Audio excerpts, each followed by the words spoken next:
శుద్ధపూరితం మానవుని శుద్ధీకరించెను. హల్లెలూయా. మంచిది. రేపు 7:30కే దేవుని వర్తమానం ఉంటుంది. Each one reach one catch one అనండి.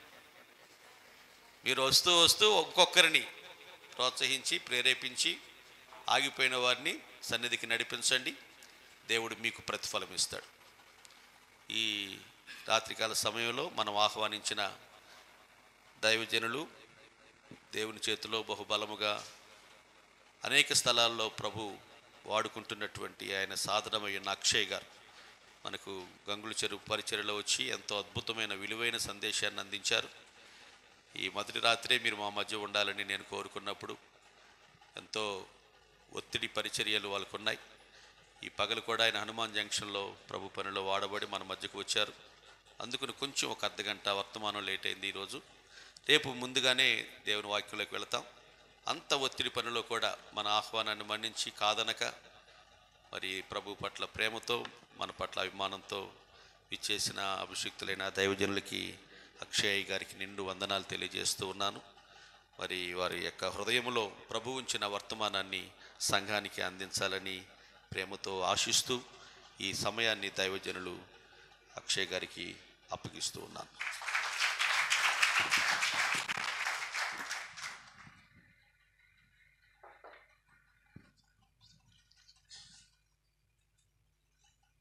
దేవుని పరిశుద్ధ నామానికి మహిమ కలుగునుగాక. హల్లెలూయా.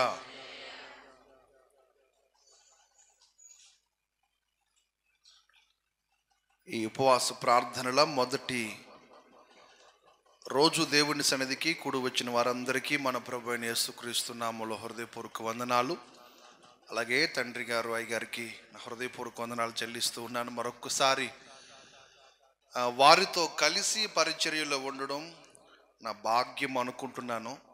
గనులైన దైవజనులు ఈ ప్రాంతాలలో వారు చేస్తున్న పరిచర్యలలో అల్పుడునైనా నన్ను కూడా పాలిభాగస్తుడిని చేసినందుకు నేను ఎంతైనా కృతజ్ఞుడను, దేవునికి రుణస్థుడనై ఉన్నాను. కొద్దిసేపు దేవుని మాటలు మనం ఆలకిద్దాం. దేవుని మాట జీవం కలిగింది, మనల్ని జీవింపచేసేది. ఆయన మాట కొరకు ఆశపడి వచ్చిన వాళ్ళందరూ ఒక్కసారి రెండు చేతులు ఊపుతూ బిగ్గరగా ప్రభువుకు స్తోత్రం చెప్దామా? హల్లెలూయా. చదవండి యెహెజ్కేలు గ్రంథం 11వ అధ్యాయం 20వ వాక్యం చూద్దాం.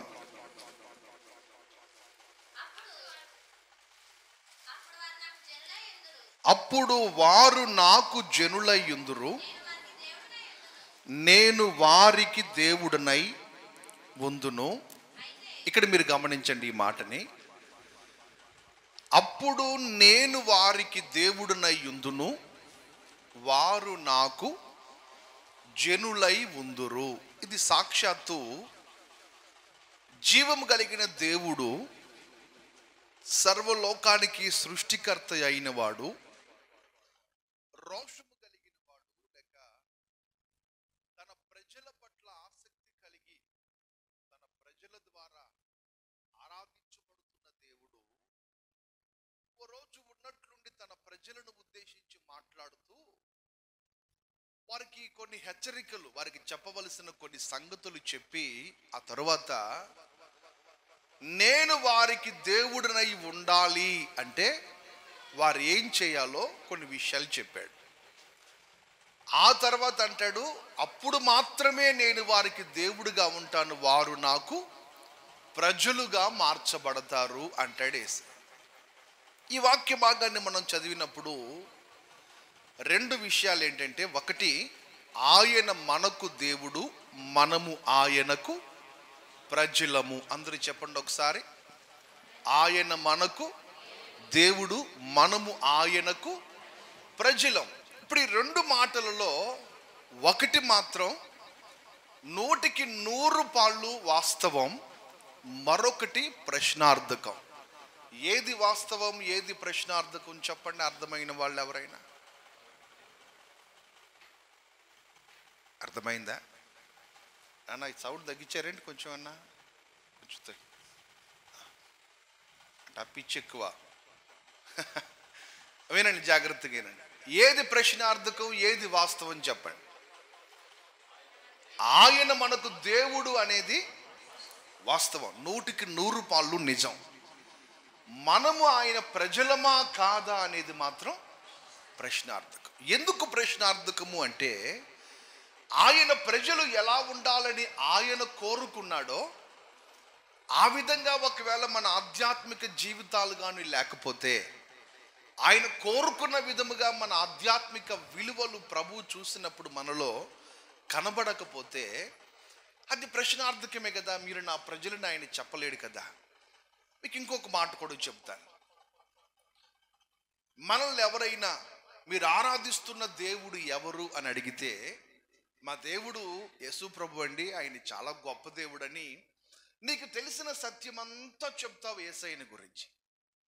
ఒకవేళ ఆ దేవుణ్ణే నీ పేరు పిలిచి, ఇదిగో పలానా ఊర్లో పలానా మార్తమ్మ గారు ఉంది కదా తల్లి, ఎవరైనా ఉంటే ఏమనుకోకండి, అది సహజంగా మార్తమ్ములు మరియములు పాస్టర్లకు ముందు వచ్చేస్తుంటారు. తిట్టాలన్నా మీరే, పొగడాలన్నా ఆ పేర్లే గుర్తొస్తాయి. అందుకని ఏమనుకోకండి. ఫలానా ఊర్లో మార్తమ్మ గారు ఉంది కదా, అయ్యా ఆమె సంగతి ఏంటో నువ్వు చెప్పగలవా అని అడిగితే, నీ దేవుని గురించి నువ్వు ఎంత గర్వంగా చెప్పగలుగుతున్నావో నిన్ను గురించి కూడా ఆయన అంతే గర్వంగా సాక్ష్యం చెప్పాలి. మనలను గురించి కూడా చెప్పగలగాలి. ఏమని? అదిగో వారు నా ప్రజలు, ఆమేన్, నేను వారికి దేవుడినని వాళ్ళు ఎంత ఘంటాపదంగా చెప్తున్నారో, వారు నా ప్రజలను కూడా నేను అంతే చెప్పగలగాలి. అలా చెప్దాము అని ఒకరోజు జీవము కలిగిన దేవుడు తన ప్రజలు ఆరాధిస్తుంటే వారి దగ్గరికి వచ్చాడట. ఏమని? నా ప్రజలందరూ కలిసి ఆరాధిస్తున్నారు, వీళ్ళందరి ఆరాధనను నేను ఆస్వాదించాలి, నన్ను నేను గణపరుచుకోవాలి, ఘనత నొందాలి, నాకు మహిమ కలుగుతుంది అక్కడ అని సంతోషంగా జీవం కలిగిన దేవుడు తన ప్రజల మధ్యలోనికి వచ్చేసాడు. ఎప్పుడైతే ఆయన తన ప్రజల మధ్యలోనికి వచ్చి వారు ఆరాధిస్తున్న ఆరాధనను చూశాడో, దేవునికి వారిలో కనబడిన కొన్ని ప్రాముఖ్యమైనటువంటి వ్యతిరేకతలు, వారిలో కనబడుతున్న కొన్ని ప్రాముఖ్యమైన వ్యతిరేకతలు ఒక్కొక్కటి ఆయన గమనించి ప్రవక్తను వాళ్ళ దగ్గరికి పంపించి అంటాడు, వీళ్ళందరూ నా ప్రజలు అనుకొని ఆరాధిస్తున్నారు, కానీ ఇప్పుడు చెప్తున్నాను, ఇక్కడ ఆరాధిస్తున్న వారెవ్వరూ కూడా నా ప్రజలు కాదు. అదేంటయ్యా? వాళ్ళు పిలుస్తుంది నీ పేరే కదా, వారు ఆరాధిస్తుంది నిన్నే కదా, మా దేవుడు యేసు ప్రభు అనే కదా ఘంటాపదంగా చెప్తున్నారు ఎక్కడికి వెళ్ళినా. మరి ఎంతగా ఆరాధిస్తున్న ప్రజలు నీకు సంబంధించిన వాళ్ళు కాదు అని మీరంటే ఎట్లా సరిపోతుంది? వాళ్ళంతా నీ ప్రజలే కదా అంటే, అప్పుడు దేవుడు ఆ ప్రవక్త ద్వారా తన ప్రజలతో చెప్పిన ఒక మాట ఏంటంటే, నేను వారికి దేవుడుగా ఉండాలన్నా, వారు నాకు ప్రజలుగా ఉండాలన్నా ఒక 3 విషయాలు చెప్తాను, నువ్వు వాళ్ళతో చెప్పు. ఏం చేయమంటావు అని అడిగితే, అప్పుడు 19వ వాక్యంలో ఒక 3 ప్రాముఖ్యమైన విషయాలు కనబడితే ఒకసారి మీరు చూడండి. వారు నా కట్టడలను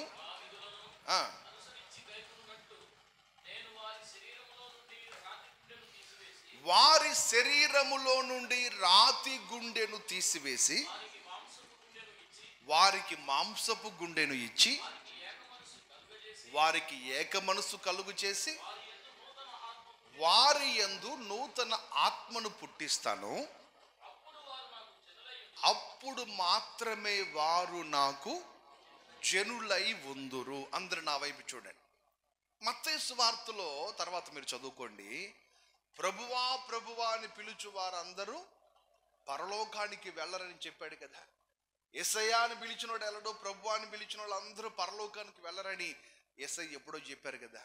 ఇక్కడ కూడా వీళ్ళందరూ ఆరాధిస్తుంది ఆ దేవుణ్ణే అయినా ఆయన వీళ్ళ దగ్గరకు వచ్చి అంటాడు, అప్పుడు మాత్రమే మీరు నాకు ప్రజలుగా ఉండగలుగుతారు. ఎప్పుడు అంటే ఒక 3 విషయాలు చెప్పాడు అక్కడ. ఒకటి, రాతి గుండె తీసివేసి మాంసపు గుండె ధరింప చేయబడాలి. చెప్పండి ఈ మాట అందరూ. రాతి గుండె తీసివేసి అంటే ఇప్పుడు వాళ్ళు ఆరాధిస్తుంది ఏ గుండెతో? అందరూ చెప్పాలి.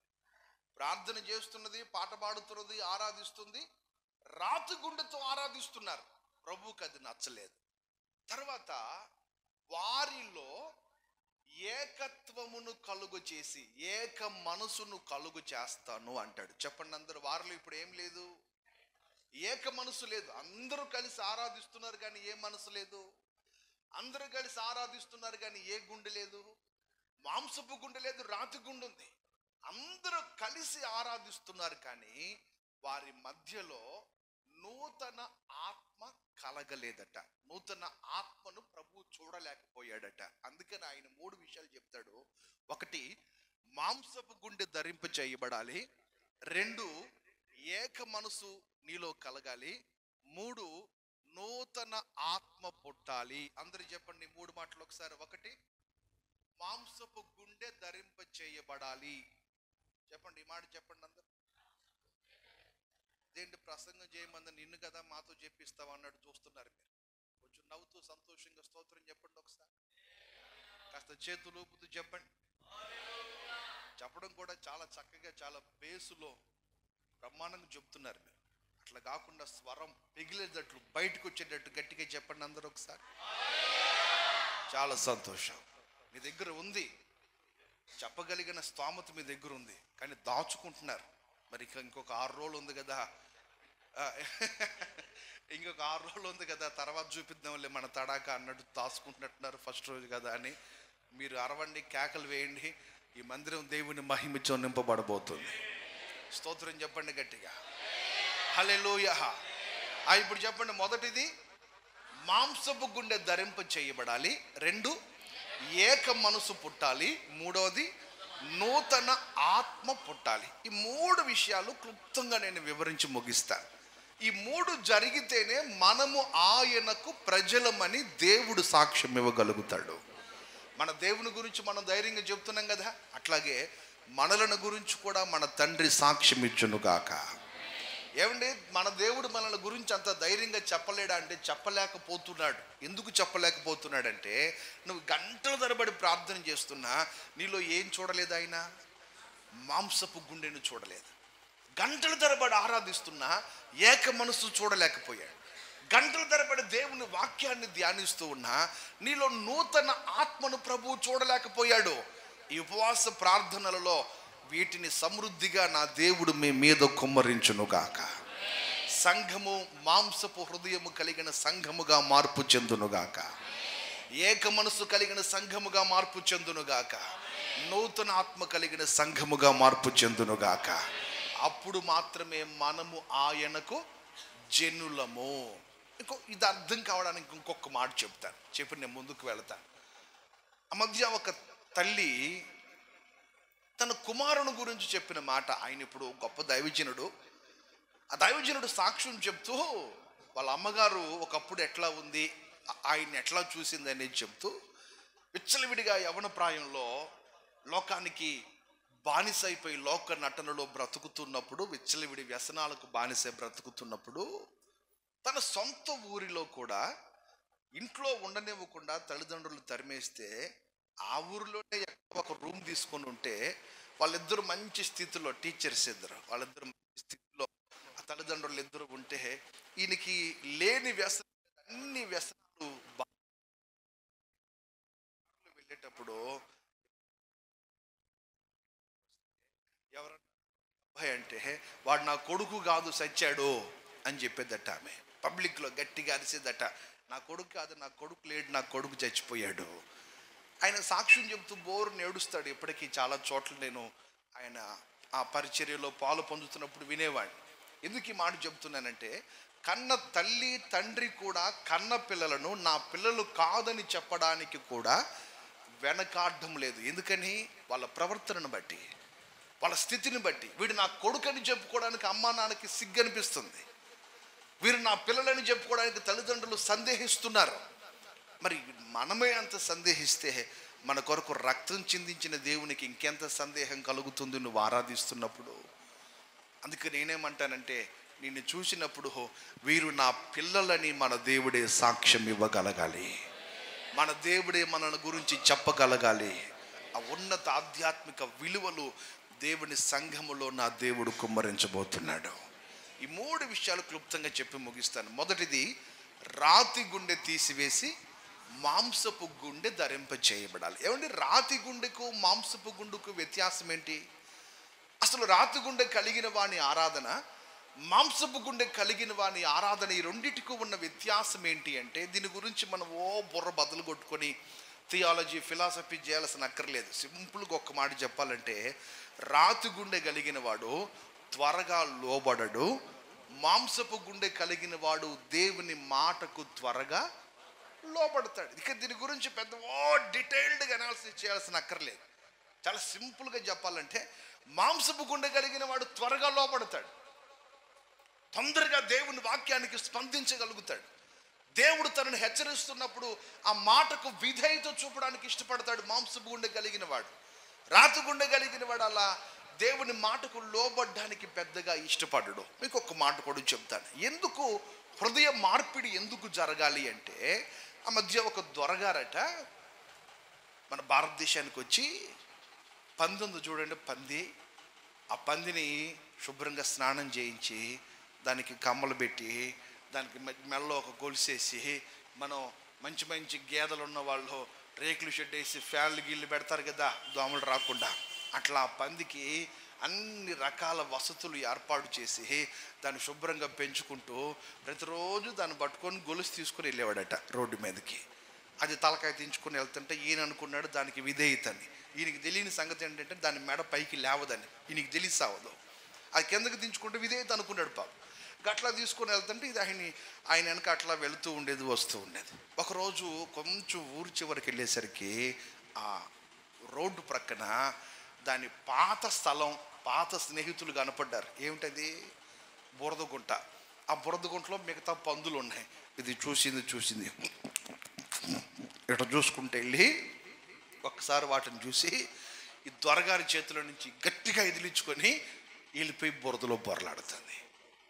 ఆ దొరగారు వాటికి తీసి అంటాడు, ఒరే వాటికి తీసలేదు, వంకాయ పులుసు లేదురా, ఈ పంది పిల్లని పెంచుకోమని ఎవడు చెప్పాడు నీకు? ఎవడైనా బొచ్చుకోకని పెంచుకుంటాడు, చూడడానికి అందంగా ముద్దుగా ఉంటుంది. పందిని పెంచుకోమని ఎవడు చెప్పాడు? నేను దానికి స్నానము చేయించాను.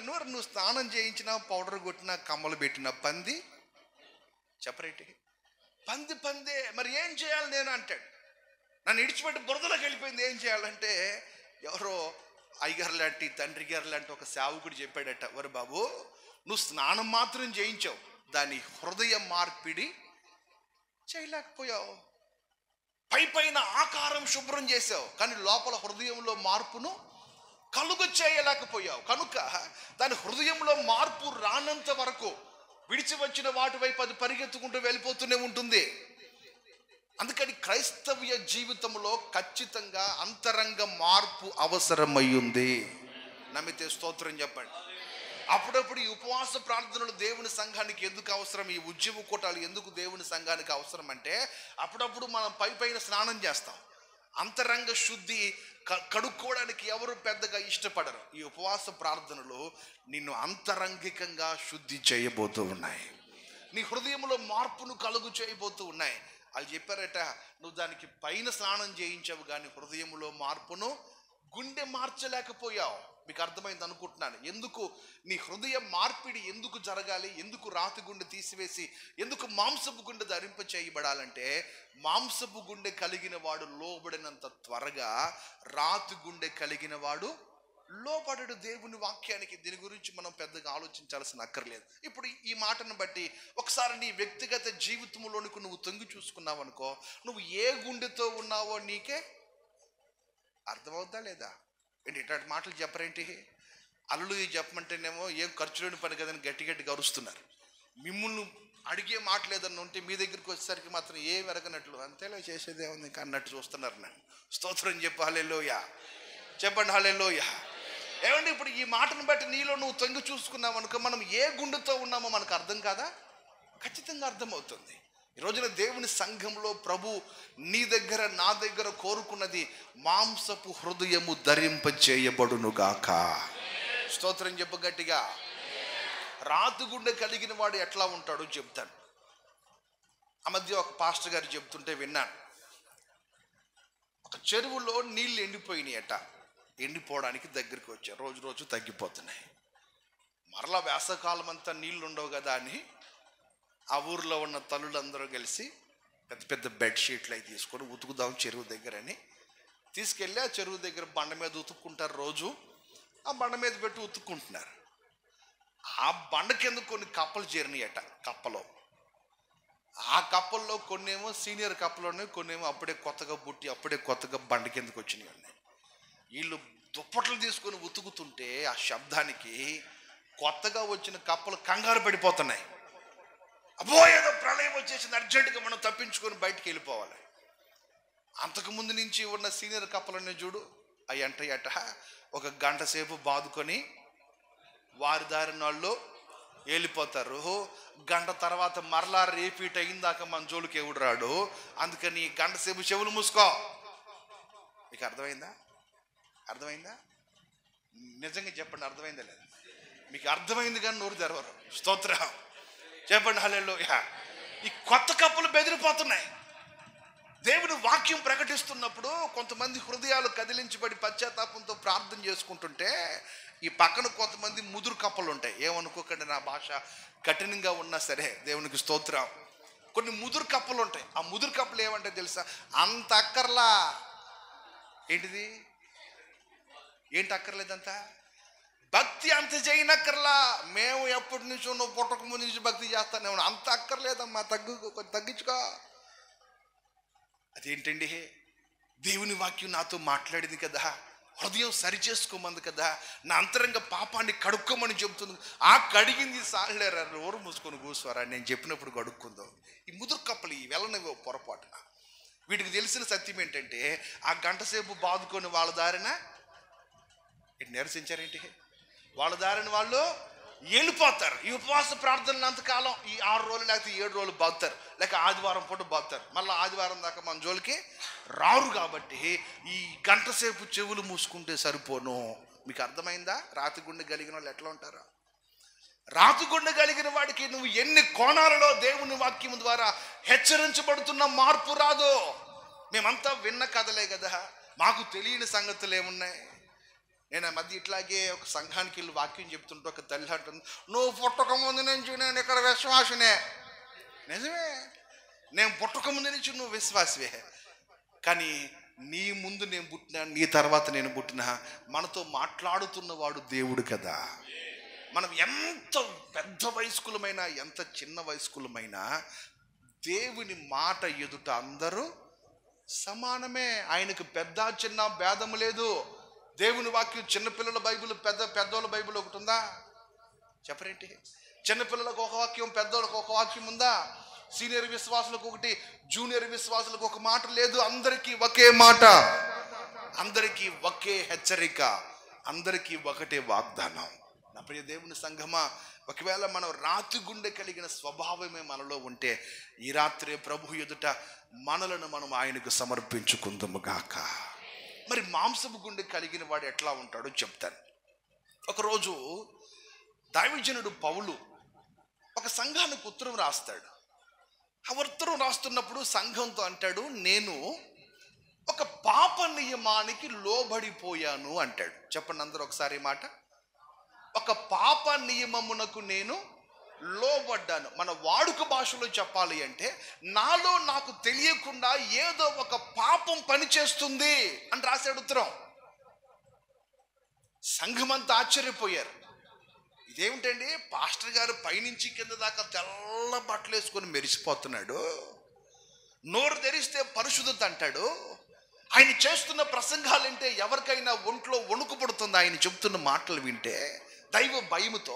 మళ్ళీ ఈయనేమో నాలో నాకు తెలియకుండానే ఏదో ఒక పాపపు నియమం పనిచేస్తుందని చెబుతున్నాడు. మరి ఈయన మీద ఏలుబడి చేస్తున్న పాపం ఏంటి? పాపాన్ని ఖండిస్తున్న దైవజనుడే ఇప్పుడు పాపంలో ఉన్నానని ఉత్తరం రాస్తే సంఘం పరిస్థితి ఏంటి?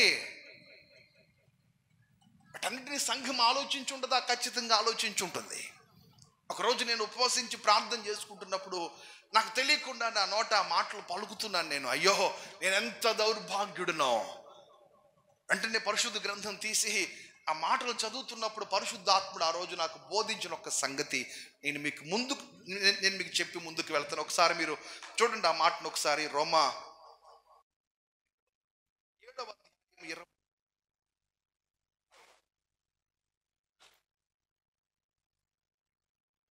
విశ్వాసులందరూ పాస్టర్ గారిని ఏమంటారు?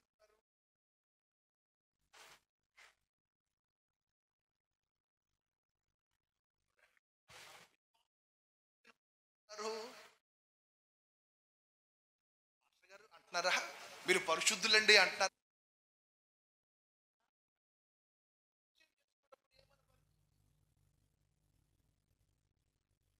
దౌర్భాగ్యుడను ఆ తర్వాత చదవండి ఒకసారి.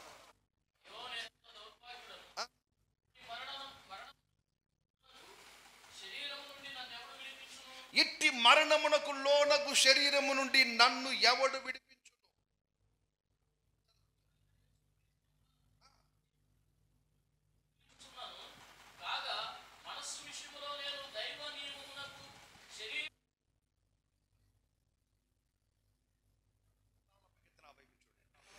అయ్యో నేనంత దౌర్భాగ్యుడునో అంటే, ఏం చేసావయ్యా? ఎందుకు నేను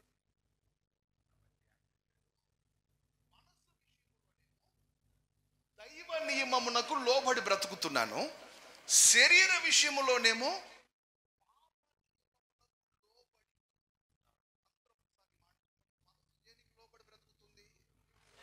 దైవ నియమానికి. అంటే మీకు అర్థమయ్యే భాషలో చెప్పాలంటే, మనసు వాక్యానికి అనుగుణంగా నడుచుకుంటుంది, శరీరం మాత్రం వాక్యానికి విరోధము.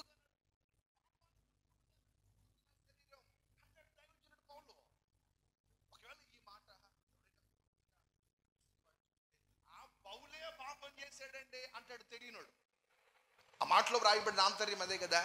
పౌలు గారే పాపం చేస్తే మనమెంత అనేవాడు లేకపోలేదు.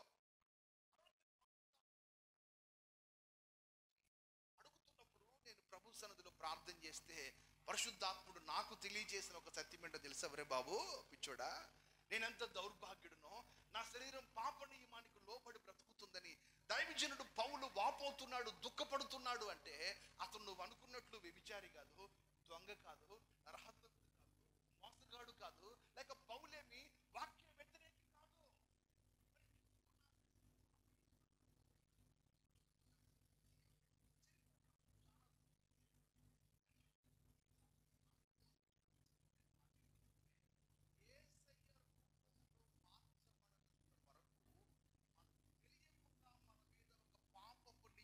ఏలుబడి చేస్తూనే ఉంటుంది. జాగ్రత్తగా గమనించండి. మనము యేసయ్య రూపములోనికి మార్పు చెందనంత వరకు మన మీద పాప నియమం ఒకటి పని చేస్తూనే ఉంటుంది. ఇక ఇంకొంచెం డీటెయిల్డ్గా అర్థం కావడానికి చెప్తాను ఒక మాట. ఆ మధ్య కాలంలో నేను విజిటింగ్ కానీ వెళుతూ మా విశ్వాసం ఒక అతన్ని బ్రాందీ షాప్ దగ్గర చూశా. బ్రాందీ షాప్ దగ్గర చూసి వాడిని పిలిస్తే సరిపోయేది. నేను పిలవకుండా కాసేపు చూసి ఒక పావు గంట నిలబడి చూశాను. ఒకవేళ ఆడు తాగుతాడేమో, కొంటాడేమో క్వార్టర్, కొన్న తర్వాత పిలుద్దాం వాడిని నిలబడి చూస్తున్నా. నేను నాతో పాటు ఇంకో తమ్ముడు ఉన్నాడు. బండి పక్కన అవి చూస్తూ ఎంతసేపటికి వాడు కొనట్లేదు కానీ అక్కడ కూర్చొని ఆ బ్రాందీ షాప్ ఓనర్తో కబుర్లు చెప్తూ కూర్చున్నాడు. ఒక పావు గంట అయిన తర్వాత నేనే గట్టిగా పిలిచాను, ఎలా ఇట్రా అన్న. వచ్చాడు. వాడు ఎప్పుడైతే షాప్ దాటి కిందకు వచ్చాడో వాడిని ఏమీ మాట్లాడనివ్వకుండా నేను తిట్టాల్సిన తిట్లని తిట్టేసేవాడిని. వాడు ఏదో చెప్పబోతుంటే కూడా నేను వినలేదు. తిట్టేసి నా దారి నేను వెళ్ళిపోయి, రేపు ఆదివారం రా నీ సంగతి చెప్తా అని వెళ్ళిపోయాను. ఎందుకంటే నేను పెద్ద పరిశుద్ధుని కదా. వాడు బ్రాందీ షాప్ దగ్గర కూడా కనబడకూడదు అనుకున్నంత పరిశుద్ధుని కదా. సంఘం అట్లా ఉండాలని కోరుకుంటున్నాను కదా. ఈడెందుకు బ్రాందీ షాప్ దగ్గరికి వెళ్ళాలని వాడిని తిట్టాల్సిన తిట్లైన తిట్టి మందిరానికి వచ్చేసాను విజిటింగ్ చేసుకొని. మరుసటి ఆదివారం ఆరాధనలో అందరూ కనపడ్డారు, ఈడు కనపడలా. ఈడు వీళ్ళ భార్య పిల్లలు రాలా మందిరానికి. ఎంతసేపు వాక్యం చెప్తున్నా సేపు వాడిని చూస్తున్నా, వీడు వచ్చాడంటే లేడు. సరే ఏం చేస్తాం, తప్పదు కదా. ఎంత తిట్టినా మళ్ళీ పిల్లలు కదా. ఆదివారం ఆరాధన అయిపోగానే అర్జెంటుగా ఫోన్ చేశాను. ఫోన్ చేస్తే ఫోన్ తీయడే ఎంతసేపటికి. సరే దగ్గరే కదా అని ఇంటికి వెళ్ళాను. ఇంటికి వెళ్ళి తలుపు కొడితే వాడు తలుపు తీసి మొట్టమొదట అన్న మాట ఏంటంటే, నన్ను మాట్లాడనిస్తానంటే నా ఇంట్లోకి రా, లేకపోతే ఇటు నుంచి ఇటు వెనక్కి వెళ్ళిపో అన్నాడు. సరే నా ముందు నిలబడ్డానికి కూడా ధైర్యం చేయని వాడికి ఇంత గొంతు ఎక్కడి నుంచి వచ్చింది వీడికి? ఆ రోజు తిట్టాను కదా, పాపం బాగా హర్ట్ అయినట్టున్నాడు అనుకొని, సరేరా నువ్వేం చెప్తే తింటాను పద లోపలికి వెళ్దాం పని. లోపలికి వెళ్తే కుర్చీ వేసి కూర్చోబెట్టాడు. కూర్చోబెట్టి వాడు చెప్పాడు, ఆ రోజు నేను బ్రాందీ షాప్ దగ్గర ఉన్న మాట వాస్తవం, బ్రాందీ షాప్ దగ్గరికి వెళ్ళడం తప్పే. ఒక దైవజనుడిగా నువ్వు నన్ను చూసి బ్రాందీ షాప్ దగ్గర ఉన్న నన్ను గద్దించడం కూడా తప్పని నేను అన్నాం. కాకపోతే నేను అక్కడికి వెళ్ళిన కారణం ఏంటంటే, ఆ బ్రాందీ షాప్ వాడికి నాకు తెలిసిన ఒకడు ఉన్నాడు, వాడికి డబ్బులు ఇచ్చాం. వీడి మధ్యలో ఉండి ఇప్పించాడు వాడికి నా డబ్బులు. వాడికి ఎంత ఫోన్ చేసినా రావట్లేదు, వీడు ఇక్కడికి వస్తాడు రారా అన్నాడు వీడు బ్రాందీ షాప్ వాడు. అందుకని వాడు వస్తాడేమో డబ్బులు వసూలు చేసుకుందామని వెళ్ళి అక్కడ కూర్చున్నాను. నేను తాగడానికి వెళ్ళి కూర్చోలేదు. నీకు ఆ సంగతి చెప్దామని ఎంత ప్రయత్నించినా నువ్వు మాట్లాడనివ్వలేదు నన్ను. ఇట్లాంటి భరించలేని స్థితిలో ఉన్న నీవు సేవ చేయడానికి పనికిరావనేసాడు. ఒక విశ్వాసం అండి, సేవ చేయడానికి పనికిరావు నువ్వు. అది ఏంట్రా అంట మాత్రం బ్రాందీ షాపు దగ్గర ఉన్నావని గద్దిస్తే దానికి సేవ చేయడానికి పనికిరావన్నావంటే, వాడు ఆ రోజున అతను అన్న మాట ఏంటంటే నాతో, ఒకవేళ నీ స్థానములో యేసు ప్రభు ఉంటే ఏం చేసేవాడు ఒకసారి నువ్వు ఆలోచించు. వాడు చెప్పిన మాటకి చెంప మీద కొట్టలేదు కానీ 2 చెంపలు వాయించినంత బాధ, నాకు తెలియని వేదన వచ్చింది గుండెల్లో. నీ స్థానంలో యేసు ప్రభు ఉంటే ఏం చేసేవాడు ఆలోచించు. ఆలోచించేదేముందిరా, బైబిల్లో ఉంది కదా.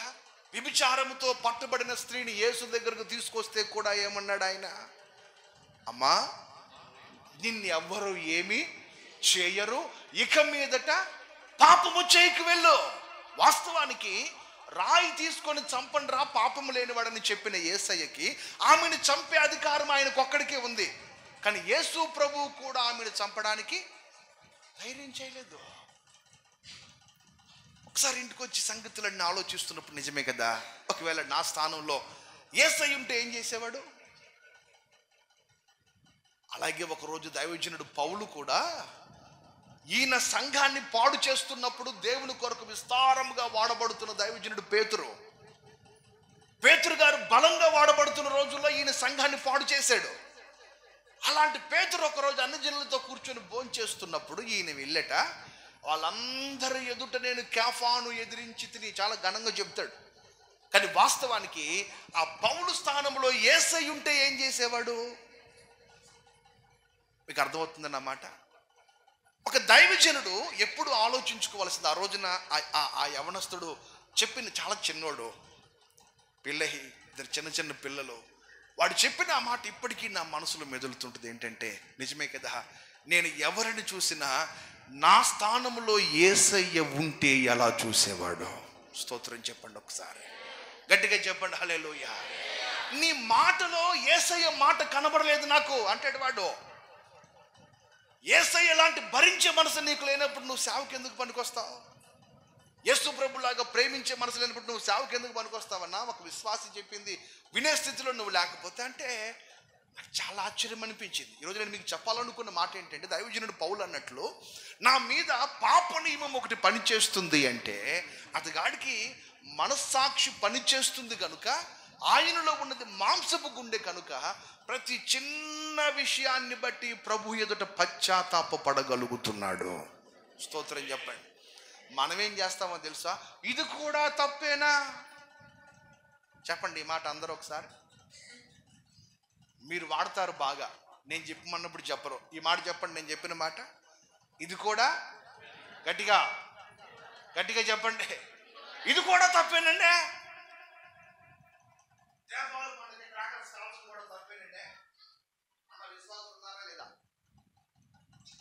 ఉన్నారా లేదా? ఉన్నారండి అయ్యా. రాఖీ కట్టడం కూడా తప్పేనా? ఇది కూడా తప్పేనా? నేనంటాను, నువ్వు యేసయ్య సమరూపములోనికి మార్చబడేంత వరకు ప్రతి చిన్న విషయంలో ప్రభు ఎదుట నిన్ను నీవు సరి చేసుకుంటూనే ఉండాలి. ఎందుకు మాంసపు గుండె నీకు అవసరం? ఈ మాంసపు గుండెతో నువ్వు చేయాల్సింది ఏంటి దేవుని సంఘంలో అంటే, మాంసపు గుండె కలిగిన వాడు ప్రతి చిన్న విషయాన్ని దేవుని ఎదుట ఒప్పుకొని విడిచిపెట్టగలుగుతాడు. రాతు గుండె కలిగిన వాడు ప్రతిదాన్ని సమర్థించుకుంటాడు. మీకు ఇంకొక మాట చెప్తాను సరదాగా. రాతు గుండె కలిగిన వాడికి పాపాల లిస్టు ఒకటి ఉంటుంది. ఏ లిస్టు చెప్పండి? పాపాల లిస్టు. సినిమాకి వెళ్ళకూడదు, దొంగతనం చేయకూడదు, మోసం చేయకూడదు, వ్యభిచారం చేయకూడదు, ఇంకా వాడు ఒక లిస్ట్ రాసి పెట్టుకుంటాడు. ఆ లిస్టులో ఉన్నవి మాత్రం చేయడు, మిగతావన్నీ సెపరేటే చేసేస్తాడు. ఒకవేళ ఇది చేసినప్పుడు దేవుని వాక్యంగా వాడిని ఖండించింది అనుకో, అప్పుడు వాడే డైలాగ్ ఏంటి, ఇది కూడా సెపరేటే, ఇది కూడా తప్పేనా అండి? మాంసపు గుండె కలిగిన వాడికి ప్రతి చిన్నది, లోకానుసారమైన ప్రతి చిన్నది తప్పే. లోక నటనతో పని చేస్తున్న ప్రతిదీ తప్పుగానే అనిపిస్తుంది. సరదాగా ఒక మాట చెప్తాను. ఆ ఊర్లోనే పుట్టి అక్కడే పెరిగి చిన్నప్పటి నుంచి ఆ క్రిస్మస్ పండుగ వచ్చినప్పుడు ఆ ఆచారాలతోనే పెరిగిన ఒక వ్యక్తి మన దగ్గరకు వస్తూ ఉన్నాడు. సరే, డిసెంబర్ నెలలో ఉపవాస ప్రార్థనలు జరుగుతున్నాయి. ఆ ఉపవాస ప్రార్థనలో ఇంచుమించు మేము కూడా ఒక వారం రోజులు ఉపవాస ప్రార్థన పెట్టుకుంటే, ఉపవాస ప్రార్థనలో మొదటి రోజు సోమవారం రోజు సాయంత్రం మధ్యాహ్నం పూట ఒక దైవజనుడు పెద్ద ఆయన తండ్రి గారు ఒక ఆయన చనిపోతే వెళ్ళాను. నేను అక్కడికి వెళ్ళి ఆయన దగ్గర ఉన్నప్పుడు నాకు తెలియకుండా ఏదో నా బాడీలో ఒక రకమైన షివరింగ్ వస్తూ త్వరగా బయలుదేరు అని ప్రేరేపణ కలుగుతుంటే వెంటనే బయలుదేరి సరిగ్గా 5 గంటలకల్లా అందరూ మరలా మందిరంలోకి ఉపవాస ప్రార్థనలో వ్యక్తిగత ప్రార్థన చేసుకోవడానికి వస్తారు. వాళ్ళు వచ్చే టయానికి వెళ్ళిపోవాలి. బయలుదేరు అంటే వచ్చేసాను. నేను ఎందుకో మనసు నిలవలేదు. ఇక్కడికి వచ్చిన తర్వాత కనీసం నా గదిలో కూడా వెళ్ళకుండా తిన్నగా కారాపు మందిరంలోకి వెళ్ళి కూర్చుని అందరూ ప్రార్థన చేసుకుంటున్నా, నేను ప్రార్థన చేసుకుంటున్నా. ఆ రోజు 5 గంటలకి మోకరించి ప్రారంభించిన ప్రార్థన ఇంచుమించు రాత్రి 10:30 అయింది. ఒక్కరు మోకాలు దిగలేదు, ఒక్కరు ప్రార్థన ఆపలేదు. ఇంచుమించు ఒక 5:30 గంటల సేపు అందరం ప్రభు సన్నిధిలో ఆత్మతో నింపబడి ఆరాధిస్తుంటే ఇంచుమించు అనేక మంది, ఒక 15 నుంచి 20 మంది యవనస్తులు, పెద్దవాళ్ళు అందరూ పరిశుద్ధాత్మ పొందుకుని ఆత్మలో హర్షిస్తూ దేవుని బాగా ఆనందించారు. ఆ రోజు అదే రోజు ఆ ఊర్లోనే ఒక సెమీ క్రిస్మస్ ఆరాధన జరుగుతుంది. నేను కూడా అక్కడికి వెళ్ళాలి. ఇది 8 గంటలకల్లా ముగించుకొని వెళదాం అనుకున్నాం. కానీ పరిశుద్ధాత్మ నడిపింపుతో ఇక ఆగలేదు, అట్లా కొనసాగిపోయింది. 10:30కి చివరిలో అయినా వెళ్ళి కనబడదామని అక్కడికి వెళ్తే నేను ఆల్రెడీ అప్పటికే బోల్డని చూశాను, అట్లా జరుగుతున్న ప్రతి చూస్తున్నాను. నాతో పాటు ఆ రోజు క్రొత్తగా పరిశుద్ధాత్మ పొందినాడు నాతో పాటు వచ్చాడు. అక్కడికి వచ్చేవాడు అక్కడ ఉండి ఉండలేక, అన్న నా వల్ల కాదన్న, వెళ్ళిపోతానన్నా, మీరు చూసుకుని రండి అంటున్నాడు. ఏమైందిరా అంటే, వాళ్ళు చేసేవాడిని చూడలేకపోతున్నానన్న నేను. మరి నిన్నటిదాకా నువ్వు కూడా వాళ్ళతో పాటు చిందులేసినాడువేగా, క్రిస్మస్ పండుగ నువ్వు కూడా వాళ్ళతో పాటు చిందులేసినాడువే కదా, క్రిస్మస్ పండుగ నువ్వు కూడా వాళ్ళతో పాటు ఇవన్నీ చేసిన వాడవి కదా. ఈరోజు ఏంటి మార్పు అంటే, నిన్నటిదాకా నాకేమి తప్పు అనిపించలేదు, ఈరోజు ఎందుకో వాళ్ళు చేస్తున్న ఒక్కొక్కటి చూస్తుంటే దుఃఖం వస్తుందన్న, ఉండలేకపోతున్నాను. ఎక్కడి నుంచి కలిగింది ఈ మార్పు? పరిశుద్ధాత్ముడు రాతి గుండెను బ్రద్దలు కొట్టి ఇప్పుడు ఏ గుండెను పుట్టించాడు లోపల? అందరూ చెప్పాలి. ఇప్పుడు మాంసపు గుండె కలిగి ఆరాధన చేస్తున్నప్పుడు తన వ్యక్తిగతంగా ప్రతి విషయంలో దేవుని ఎదుట తనను తాను అప్పగించుకోగలుగుతాడు. మరొక చిన్న మాట చెప్తాను. రాతి గుండెకి మాంసపు గుండెకి వ్యత్యాసం ఏంటంటే, యేసు ప్రభు ఒకరోజు 5వ అధ్యాయంలో మత్తయి సువార్తలో, మీరు ఒక్కసారి ఆ మాటను కూడా చదవండి, మనం ముందుకు వెళ్దాం. 5వ అధ్యాయం 20వ వాక్యం.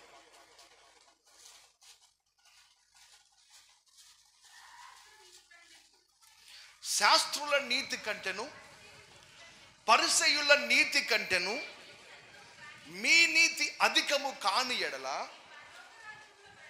మీరు పరలోక రాజ్యములో ప్రవేశించలేరు. 21వ వాక్యం.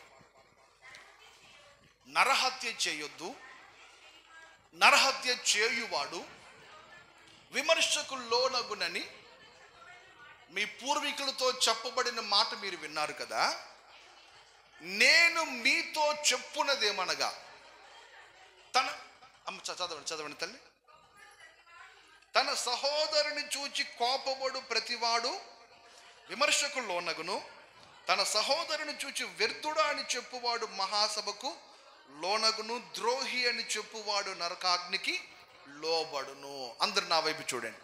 ఒకప్పుడు ధర్మశాస్త్రము చెప్పింది ఏంటంటే, శాస్త్రులు పరిశీలి చెప్పిన నీతి ఏమిటంటే, ఒకరిని చంపితే పాపం. కానీ ఇప్పుడు యేసు ప్రభు చెప్పిన నీతి ఏంటి? తన సహోదరుని చూసి వ్యర్థుడా అని చెప్పువాడు మహాసభకు లోనవుతాడు. అందరూ నా వైపు చూడండి ఒకసారి. శాస్త్రుల పరిశీలన నీతి ఏంటి? ఒక వ్యక్తిని చంపితే పాపం. చెప్పండి అందరు ఈ మాట. ఒక వ్యక్తిని చంపేస్తే పాపం. మరి ఇప్పుడు క్రొత్త నిబంధన నీతి ఏంటి? యేసయ్య చెప్పిన నీతి ఏంటి? తన సహోదరుని దూషించడమే పాపం. రాతి గుండె కలిగిన వాడు నేను చంపలేదుగా అంటాడు. మాంసపు గుండె కలిగిన వాడు నా సహోదరుని అనవసరంగా దూషించానే అంటాడు. మీకు అర్థమవుతుందా లేదా? అర్థమైతే స్తోత్రం చెప్పండి ఒకసారి, గట్టిగా చెప్పాలి. రాతి గుండె కలిగిన వాడు ఎంతసేపటికి తను చేసిన ప్రతిదాన్ని సమర్థించుకోవడానికి చూస్తాడు. మాంసపు గుండె కలిగిన వాడు సంపూర్ణముగా దేవునికి తను అప్పగించుకోగలుగుతాడు. ఈ రోజున మనం ఏ హృదయంతో ప్రభుని ఆరాధిస్తున్నాం? ప్రతి చిన్న విషయంలో ప్రభు ఎదుట మనల్ని మనం సరిచేసుకోవడానికి మనం ఇష్టపడగలుగుతున్నామా? ఇంకా సమర్థించుకునే ప్రయత్నాలు చేస్తున్నామా? ఈ సమర్థించుకునే ఆత్మ ప్రతి హృదయంలో నుంచి నా దేవుడు సంపూర్ణముగా తొలగించునుగాక. అందరి చేతులు ఊపుతూ బిగ్గరగా స్తోత్రం చెప్పండి ఒకసారి. ఇప్పుడు చెప్పండి, మనకు ఏ గుండె కావాలి? రాతి గుండెకి మాంసపు గుండెకున్న తేడా ఏంటి? రాతి గుండె కలిగిన వాడు త్వరగా లోబడడు, మాంసపు గుండె కలిగిన వాడు త్వరగా లోబడుతాడు. రాతి గుండె కలిగిన వాడు యేసయ్య సమరూపములోనికి మార్చబడ్డానికి ఇష్టపడ్డు. మాంసపు గుండె కలిగిన వాడు యేసయ్య వలె తన మాట, చూపు, ప్రవర్తన యేసు వలె మారడానికి ప్రయాసపడగలుగుతాడు. రాతి గుండె కలిగిన వాడు చంపితేనే పాపం అంటాడు. మాంసపు గుండె కలిగిన వాడు సహోదరుని దూషిస్తేనే పాపం. యేసు ప్రభు చెప్పిన నీతి ఇదే కదా. మరి నిన్నటి వరకు మీరు ఏదో క్రియ జరిగితే పాపం అన్నారు. ఇప్పుడు నేనంటాను, నీ హృదయములో తలంపు పుడితేనే పాపం. ఇప్పుడు చెప్పండి, దైవజనుడు పౌలు మనం అనుకున్నట్లుగా, లోకం అనుకున్నట్లుగా ఘోర తప్పిదములు చేసిన వాడు కాదు. తన మనస్సాక్షి తనను గద్దించింది. ఎక్కడో నీవు యేసు వలె మార్పు చెందలేకపోతున్నావని. నేను కోరుకుంటున్నాను, సంఘంలో ఉన్న ప్రతి ఒక్కరిలో కూడా యేసయ్య రూపమే రూపింపబడునుగాక. మన మాటలో యేసయ్య మాట వలె మార్చబడునుగాక. మన ఆలోచనలు యేసు వలె మార్పు చెందునుగాక. మన నడివడక యేసు వలె మార్పు చెందునుగాక. యేసు వలె మార్పు చెందిన వాడు ఎట్లా ఉంటాడో చెప్పనా? యేసయ్య బడిలో చదువుకున్నాడు ఎట్లా ఉంటాడో చెప్పనా?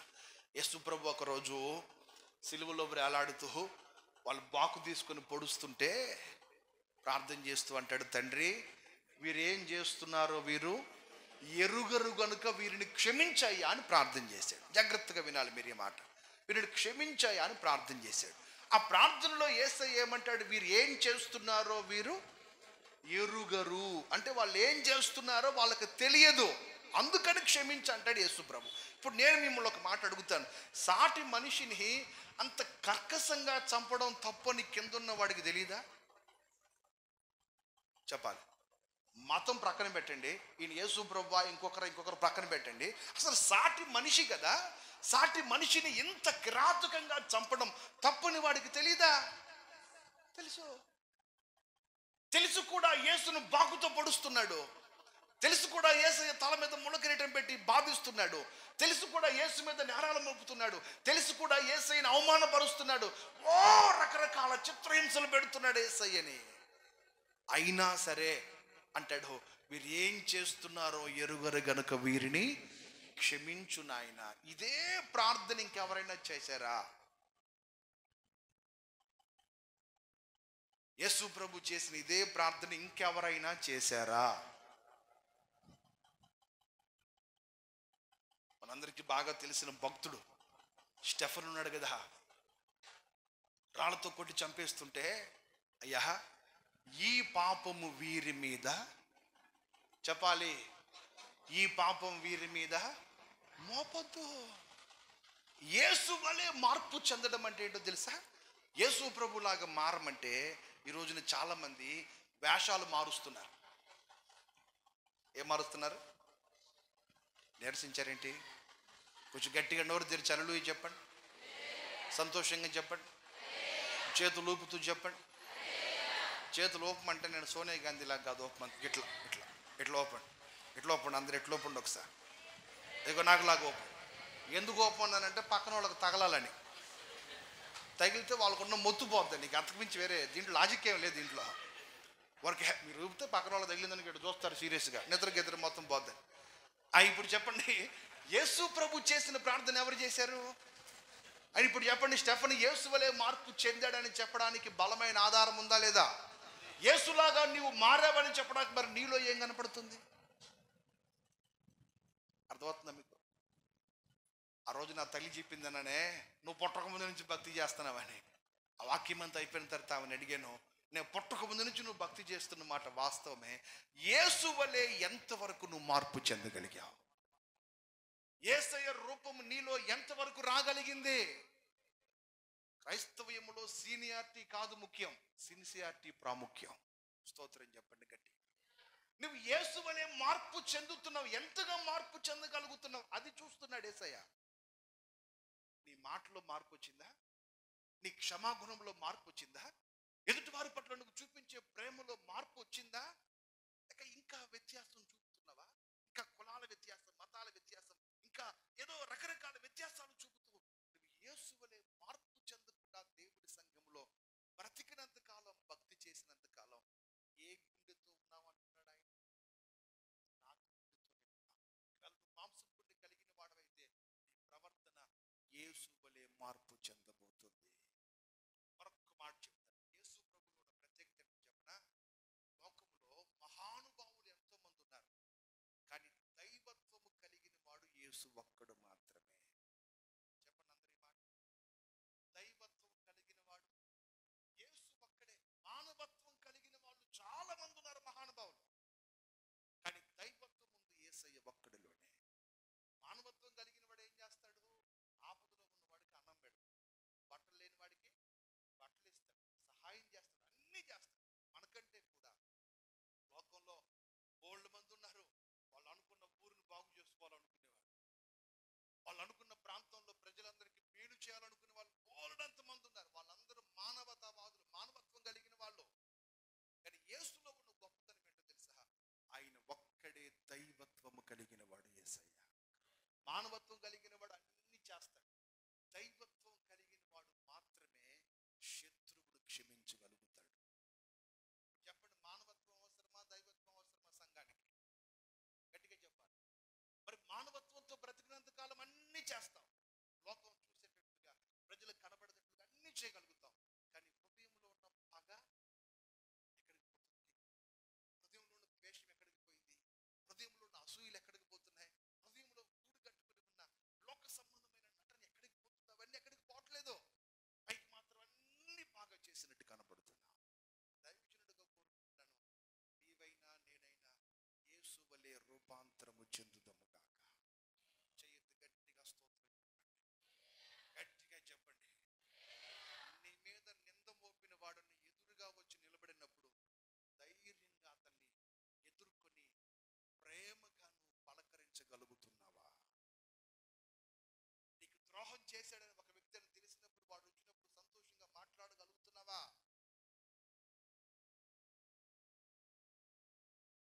గొప్ప కోసం చెప్పట్లేదు, కానీ ఒక మాట చెప్తాను. ఆ మధ్య ఒక తల్లి, నేను అసలు ఆమె గురించి ఏం మాట్లాడలా, ఒక్క మాట కూడా మాట్లాడలా, ఎక్కడా మాట్లాడలా, నా మనసులో కూడా లేదు.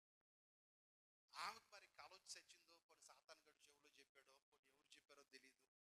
నేను ఏదో అనేసాను ఆమెనని ఇంటింటికి తిరిగి ప్రచారం చేస్తాను.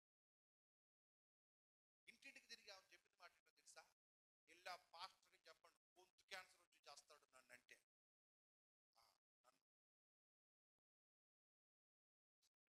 నేను నవ్వుకున్నాను, ఎందుకంటే నేను ఎంత తప్పు చేస్తే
రూపాంతరం చెందుతున్నప్పుడు యేసయ్యలా క్షమించగలిగే మనసు కూడా నీలోనికి రావాలి కదా. ఆ క్షమాగుణము నీలో రానంత వరకు నీ మీద పాప నియమం ఒకటి ఏలుబడి చేస్తున్నట్లే. వాళ్ళకి నేను పెట్టిన పేరు ఏంటంటే పరిశుద్ధ పాపులు. చెప్పండి ఈ మాట. ఏ పాపులు ఇల్లు? లోకంలో ఉండే పాపులు వేరు, ఈ పాపులు వేరు. ఈ పాపం ఏ పాపం అంటే పరిశుద్ధ పాపులు ఇల్లు, పరిశుద్ధులే. కానీ వీళ్ళకి తెలియకుండా వీరి మీద ఒక పాప నియమం ఏలుబడి చేస్తుంది. ద్వేషం, అసూయలు, కక్ష, రకరకాల పరిస్థితులను ఏలుబడి చేస్తుంది. ఒక దైవజనుడిగా కోరుకుంటున్నాను, ఈ స్థితి నుంచి నిన్ను నన్ను నా దేవుడు విడిపించి మనందరిలో యేసయ్య రూపమే రూపించునుగాక. నేను యేసు వలె మారాలనుకున్నాను అన్న వాళ్ళందరూ ఒకసారి మీ కుడి చేతిని గట్టిగా ఆమేన్ అని చెప్పండి. చెప్పండి ఆమేన్. వయస్సు పెరుగుతున్న కొలది నీలో క్రీస్తు రూపము మరింతగా కనబడగలగాలి. భక్తిలో సీనియారిటీ పెరుగుతున్న కొలది నీలో విధేయత మరింతగా కనబడుతూ రావాలి. యేసయ్య లాంటి మనసు నీలో కనబడుతూ రావాలి. అది రాకుండా మనం ఎన్ని సంవత్సరాలు భక్తి చేసామని లెక్క కట్టుకుంటే ప్రయోజనం ఏముందండి? ఆయన ఎదుట నిలబడినప్పుడు ఆయన ఎలా ఉన్నాడో మనము కూడా అలాగే కనబడాలి. ఎంతమంది ఇష్టపడుతున్నారు? దైవజనుడు పౌలు ఈ విషయాలన్నీ సంఘాలకు రాస్తాడు. ఇప్పుడు అవన్నీ నేను చెప్పుకుంటూ వెళ్తే సమయం లేదు. నేను ఆయన ఎదుటికి నిలబడినప్పుడు యేసు వలె ఆయన మహిమను ప్రతిఫలింప చేస్తూ యేసు వలె ఆయన ఎదుట ముసుకులేని ముఖంతో నిలబడాలి. దైవజనుడు పౌలు యొక్క హృదయ వాంఛేందంటే సంఘాన్ని యేసయ్యలాగా మార్చి యేసు ఎదుట నిలబెట్టాలని.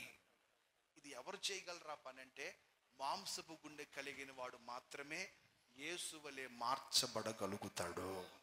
స్తోత్రం చెప్పండి గట్టిగా. రెండవ మాట ఏమిటంటే ఏక మనసు పుట్టిస్తాను. చెప్పండి మాట అందరూ మరొకసారి చెప్పండి. ఏక మనసు అన్న మాట చెప్పడానికి ముందేమో తల్లులు చెప్పారు, వాళ్ళ వెనక వీళ్ళు చెప్తున్నారు. చూడండి, ఆ మాటను కలిసి చెప్పడానికి కూడా మనకు కలవట్లేదు. మీకు అర్థమవుతుంది నేను చెప్పే మాట? కలిసి చెప్పడానికి కూడా కలవట్లేదు మనం. కానీ దేవుడు ఏమంటాడు? నేను వారిలో ఏక మనసును పుట్టిస్తాను. మిమ్మల్ని ఒక మాట అడుగుతాను. ఇంట్లో భార్య భర్త ఇద్దరు పిల్లలు ఉన్నారనుకోండి, లేక ముగ్గురు పిల్లలు ఉన్నారనుకోండి, అందరూ ఒకే మనసుతో ఉండగలుగుతున్నారా? లేక అందరూ ఒకే మాట మీద ఉండగలుగుతున్నారా? అట్లా ఉన్నామన్న వాళ్ళు ఎవరైనా ఉంటే ఒకసారి చేయొద్దండి చూద్దాం.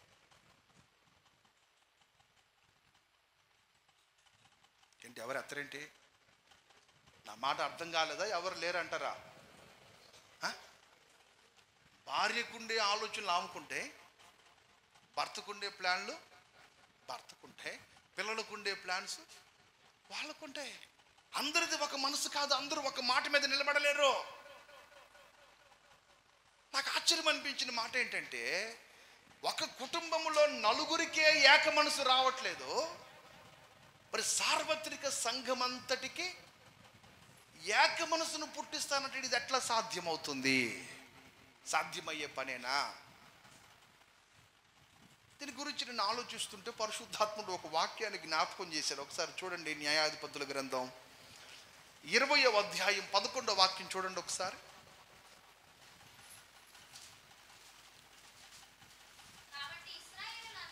కాబట్టి ఇశ్రాయేలీయులు అందరూ ఒక్క మనుషుడైనట్లుగా ఏకీభవించి, అందరూ ఒకసారి నా వైపు చూడండి. ఇశ్రాయేలీయులు అందరూ, చెప్పండి ఈ మాట. కొంతమందా? లేక ఒక గ్రూపా? లేక కొంతమంది ఒక సంఘంగా ఏర్పడి? కాదు, ఇశ్రాయేలీయులు అందరూ. ఎట్లా ఆట? ఒకసారి చదువునా నా మాట, మళ్ళీ చదువుతాను. అందరూ ఒక్క మనుషుడై ఉన్నట్లుగా ఏకీభవించెను. స్తోత్రం చెప్పండి గట్టిగా. అంతమంది ఒక్క మనిషిలాగా ఏకీభవించారు. మీకు అర్థమయ్యే భాషలో చెప్పనా? అంతమంది మాట్లాడుతున్నా ఒక్కడు మాట్లాడినట్లుగానే ఉంది. అంతమంది ఆలోచన చేస్తున్నా ఒక్కడు ఆలోచన చేసినట్లే ఉంది. అంతమంది పని చేస్తున్నా ఒక్కడు చేసినట్లుగానే ఉంది. భేదము లేదు, అందరిది ఒకే మాట, అందరిది ఒకే బాట. ఈ వాక్యాన్ని చదివినప్పుడు నాకు ఆశ్చర్యం అనిపించి, ప్రభువా ఇశ్రాయేలు ప్రజల్లో ఏక మనసును పుట్టించాను, అందరూ ఒక్క మనుషుడైనట్లుగా ఏకీభవించారని చదువుతున్నాను.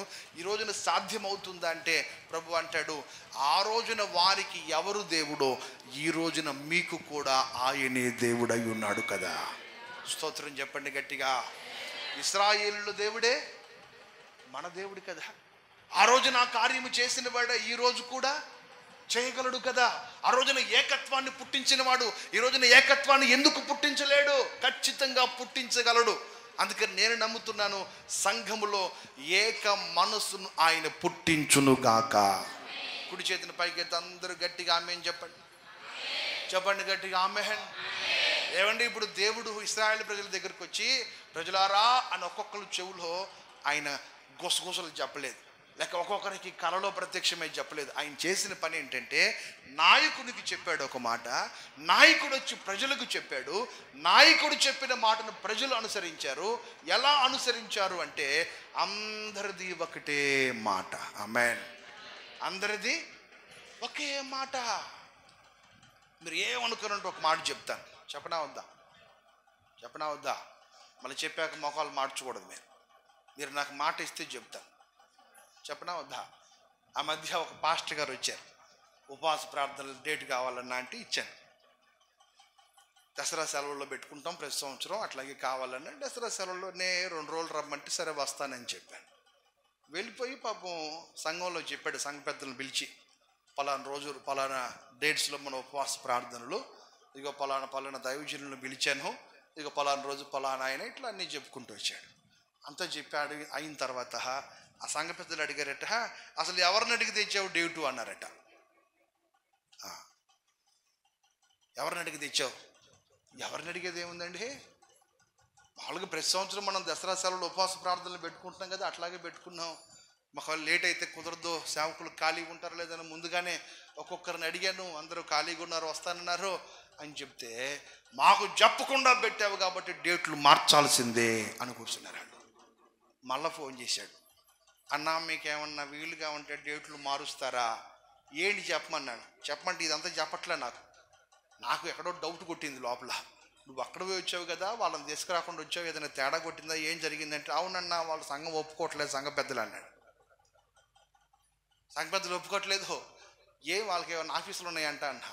ఎవడికి ఆఫీసులు ఉంటాయో, అందరూ కూలి పని చేసుకునే వాళ్ళు అయితే ఆఫీసులు ఎవడికి చేస్తే, కాకపోతే వాళ్ళకి చెప్పకుండా వచ్చానని వాళ్ళకు చెప్పిన డేట్లోనే కావాలట, పలానా డేట్లు ఏమైనా ఖాళీగా ఉంటే చెప్పండి అన్నాడు. ఎక్కడో ఉంటే కూడా ఖచ్చితంగా అక్కడికి వెళ్ళాలి, అవసరం ఉంది ఆ సంఘానికని ఆ డేట్లు ఖాళీ చేసుకొని ఖచ్చితంగా వస్తానని చెప్పి వెళ్ళాను నేను. వాళ్ళ ఈగో సాటిస్ఫై అయింది. ఇశ్రాయేలు ప్రజలు ఏం చేశారు? మోషే ఏం చెప్పాడో మిమ్మల్ని ముందే అడిగా, మోకాళ్ళు మార్చొద్దని. హల్లెలూయా చెప్పండి గట్టిగా, కొంచెం నవ్వుతూ చెప్పాలి. హల్లెలూయా. మళ్ళీ మీరు సీరియస్గా చూస్తే వచ్చిన దారి మర్చిపోతాను నేను, అందుకని కొంచెం నవ్వుతూ చెప్పండి. హల్లెలూయా. వినండి, జాగ్రత్తగా వినండి. మోషేకి దేవుడు చెప్పాడా, ఇశ్రాయేలు అందరికీ చెప్పాడా? చెప్పాలి. మోషేకి చెప్తే మోషే వెళ్ళి వాళ్ళకి చెప్పాడు. యెహోషువకు చెప్తే యెహోషువ వెళ్ళి వాళ్ళకి చెప్పాడు. మాకు చెప్పమను అన్నారు వీళ్ళు. ఎవరు? మిర్యాము, అహరోన్లు. ఏం జరిగింది? జరగాల్సింది జరిగింది కదా. ఈరోజున సంఘములో కావలసిన ఏక మనసు రావడానికి ప్రభువు అనుసరించిన ఒక వ్యూహం ఏమిటంటే, నేను ఒక నాయకుడిని నియమించాను, నాయకుడు నీకు ఏది చెప్తాడో సంఘమంతా దానిని పాటించక తప్పదు. స్తోత్రం చెప్పండి. సంఘమంతా దానిని అనుసరించక తప్పదు. ఎందుకు తప్పదు అంటే, ఏక మనసు లేకపోతే మీరు నా ప్రజలను నేను చెప్పలేను మీ గురించి. ఏక మనసు లేకుండా మీరు ఎంత ఆరాధిస్తే మాత్రం మీ ఆరాధన నా యొద్దకు ఎందుకు వస్తుంది? ఏక మనసు లేకుండా మీరు ఎంత పాటలు పాడితే మాత్రం నీ పాట నేను ఎందుకు అంగీకరిస్తాను? సంఘములో ఏక మనసును నా దేవుడు పుట్టించడానికి ప్రయత్నిస్తూ ఉన్నప్పుడు సంఘము దానికి లోబడునుగాక. నేను దీని గురించి ఆలోచిస్తూ ఒకరోజు ఇక్కడికి మీటింగ్కి వెళ్తూ అసలు ఏక మనసు ఎందుకు ఉండట్లేదు అని ఆలోచిస్తుంటే, నాకేం దేవుడు చెప్పలేదు కానీ ఈ మాట నా మనసులో కలిగిన ఒక ఆలోచన చెప్తున్నాను. ఏక మనసు రాకపోవడానికి ఒక బలమైన కారణం ఏంటంటే ఈగో. చెప్పండి అందరు, ఏంటిది? ఈగో. ఇప్పుడు ఇగో ఉన్నవాడికి యూనో తప్పదు. ఎందుకంటే వాడికి అహం లోపల పెరిగిపోయి రాజీ పడలేని ఉన్నప్పుడు మరి గ్యాస్ కదా పెరిగిపోయినప్పుడు ఇనో ప్యాకెట్లు వేసుకోక తప్పదు కదా. ఇగో, అహంకారం, అహం, నేను అనే అహం ఉన్నంత వరకు ఆ వ్యక్తి మరొక వ్యక్తితో ఏకీభవించలేడు. దేవుని సంఘములో ఇట్టి అహాన్ని నా దేవుడు సంపూర్తిగా నిర్మూలము చేయునుగాక. నువ్వు ఏక మనసులోనికి రావాలంటే ఏముండకూడదు నీలో? చెప్పండి, ఏముండకూడదు?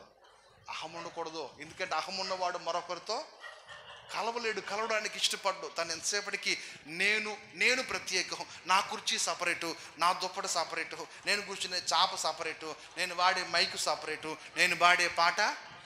మరి మిగతా వాళ్ళతో కలవడం ఏం స్పెషల్ అండి? పైనుంచి ఇప్పుడే ఫ్రెష్గా దిగొచ్చానండి. చేతులు జోడించి వేడుకుంటున్నాను, ఇలాంటి మనసు సంఘాలలో నిలిచి ఉండకుండునుగాక. ఇప్పుడు చెప్పండి, మనందరికి ఏ మనసు కావాలి? ఇశ్రాయేలీయులందరూ ఒక్క మనుషుని వల్ల ఏకీభవించారా లేదా? చెప్పాలి. ఆ రోజున ఏకీభవించారంటే మరి ఈ రోజున మనం ఏకీభవించగలమా, ఏకీభవించలేమా? ఖచ్చితంగా ఏకీభవించగలం. ఖచ్చితంగా దేవుడు ఆ పని చేయగలడు. కాకపోతే ఇప్పుడు వచ్చిన సమస్య ఏంటంటే ఎవరికి వారికి అహంకారపూరితమైన మనసు అడ్డుపడి ఏకత్వంలోనికి రాలేకపోతున్నారు. ఒక చిన్న మాట చెప్తాను. ఇంచుమించు ఆ తల్లిగారి వయసు 58 సంవత్సరాల దగ్గర ఉంటాయి. ఆయన గారికి 65 పైన. ఒకరోజు వాళ్ళిద్దరూ నా దగ్గరకు వచ్చి మాకు ఇడాకులు కావాలన్నారు. నేను లాయర్నా, లేకపోతే దేవుని ఇస్త్రాకులు కొట్టా మందిరం? నేనుండి స్టన్ అయిపోయి నిర్గాంతపై చూసి ఏం మాట్లాడుతున్నారు మీరు అంటే, కావాల్సిందే అని అంటుంది ఆమె. పాపం ఆయన ఏం మాట్లాడట్లేదు. అంకుల్ గారు సైలెంట్ కూర్చున్నారు. ఏం జరిగిందమ్మా అన్న? ఏం జరిగిందంటే ఆయన బయటికి పంపించి చెప్తానంది ఏమి. సరే అంకుల్ మీరు అట్లా బయట కూర్చోండి అని పిల్లలకి అంకుల్కి అక్కడ కూర్చేయండి అంటే పెద్ద ఆయన అక్కడ కూర్చున్నారు. పాపం బయట కూర్చున్నారు. ఇవి చెప్తుంది, అయ్యో అంకుల్ రిటైర్మెంట్ డబ్బులు వచ్చినాయి, ఆ డబ్బులు వచ్చినప్పుడు నేనేమో ఇల్లు కట్టు అన్నా. అంకుల్ ఏమో వద్దు, మనకి ఇప్పటికే 3 ఇళ్ళు ఉన్నాయి, అద్దెలకి ఇచ్చాం, మనం ఉండడానికి చక్కటి ఇల్లు ఉంది, పిల్లలందరూ ఎక్కడ వాళ్ళు అక్కడ సెటిల్ అయిపోయారు, మనకేమి ఇంకొక ఇల్లు కట్టాల్సిన అవసరం మనకు లేదు, అది చాలా రిస్క్తో కూడిన పని, పొలం కొనుక్కుందాం, మన దగ్గర ఉన్న డబ్బులకి ఎంత పొలం వస్తే, ఎకరం వస్తే ఎకరం, 2 ఎకరం, ఎంత వస్తే అంత పొలం కొందాం అంటాడు ఆయన. నేను ఇల్లు కట్టాల్సిందే అన్న. ఒకరోజు కూర్చోబెట్టి అంకుల్ చెప్పాడట, ఏమని?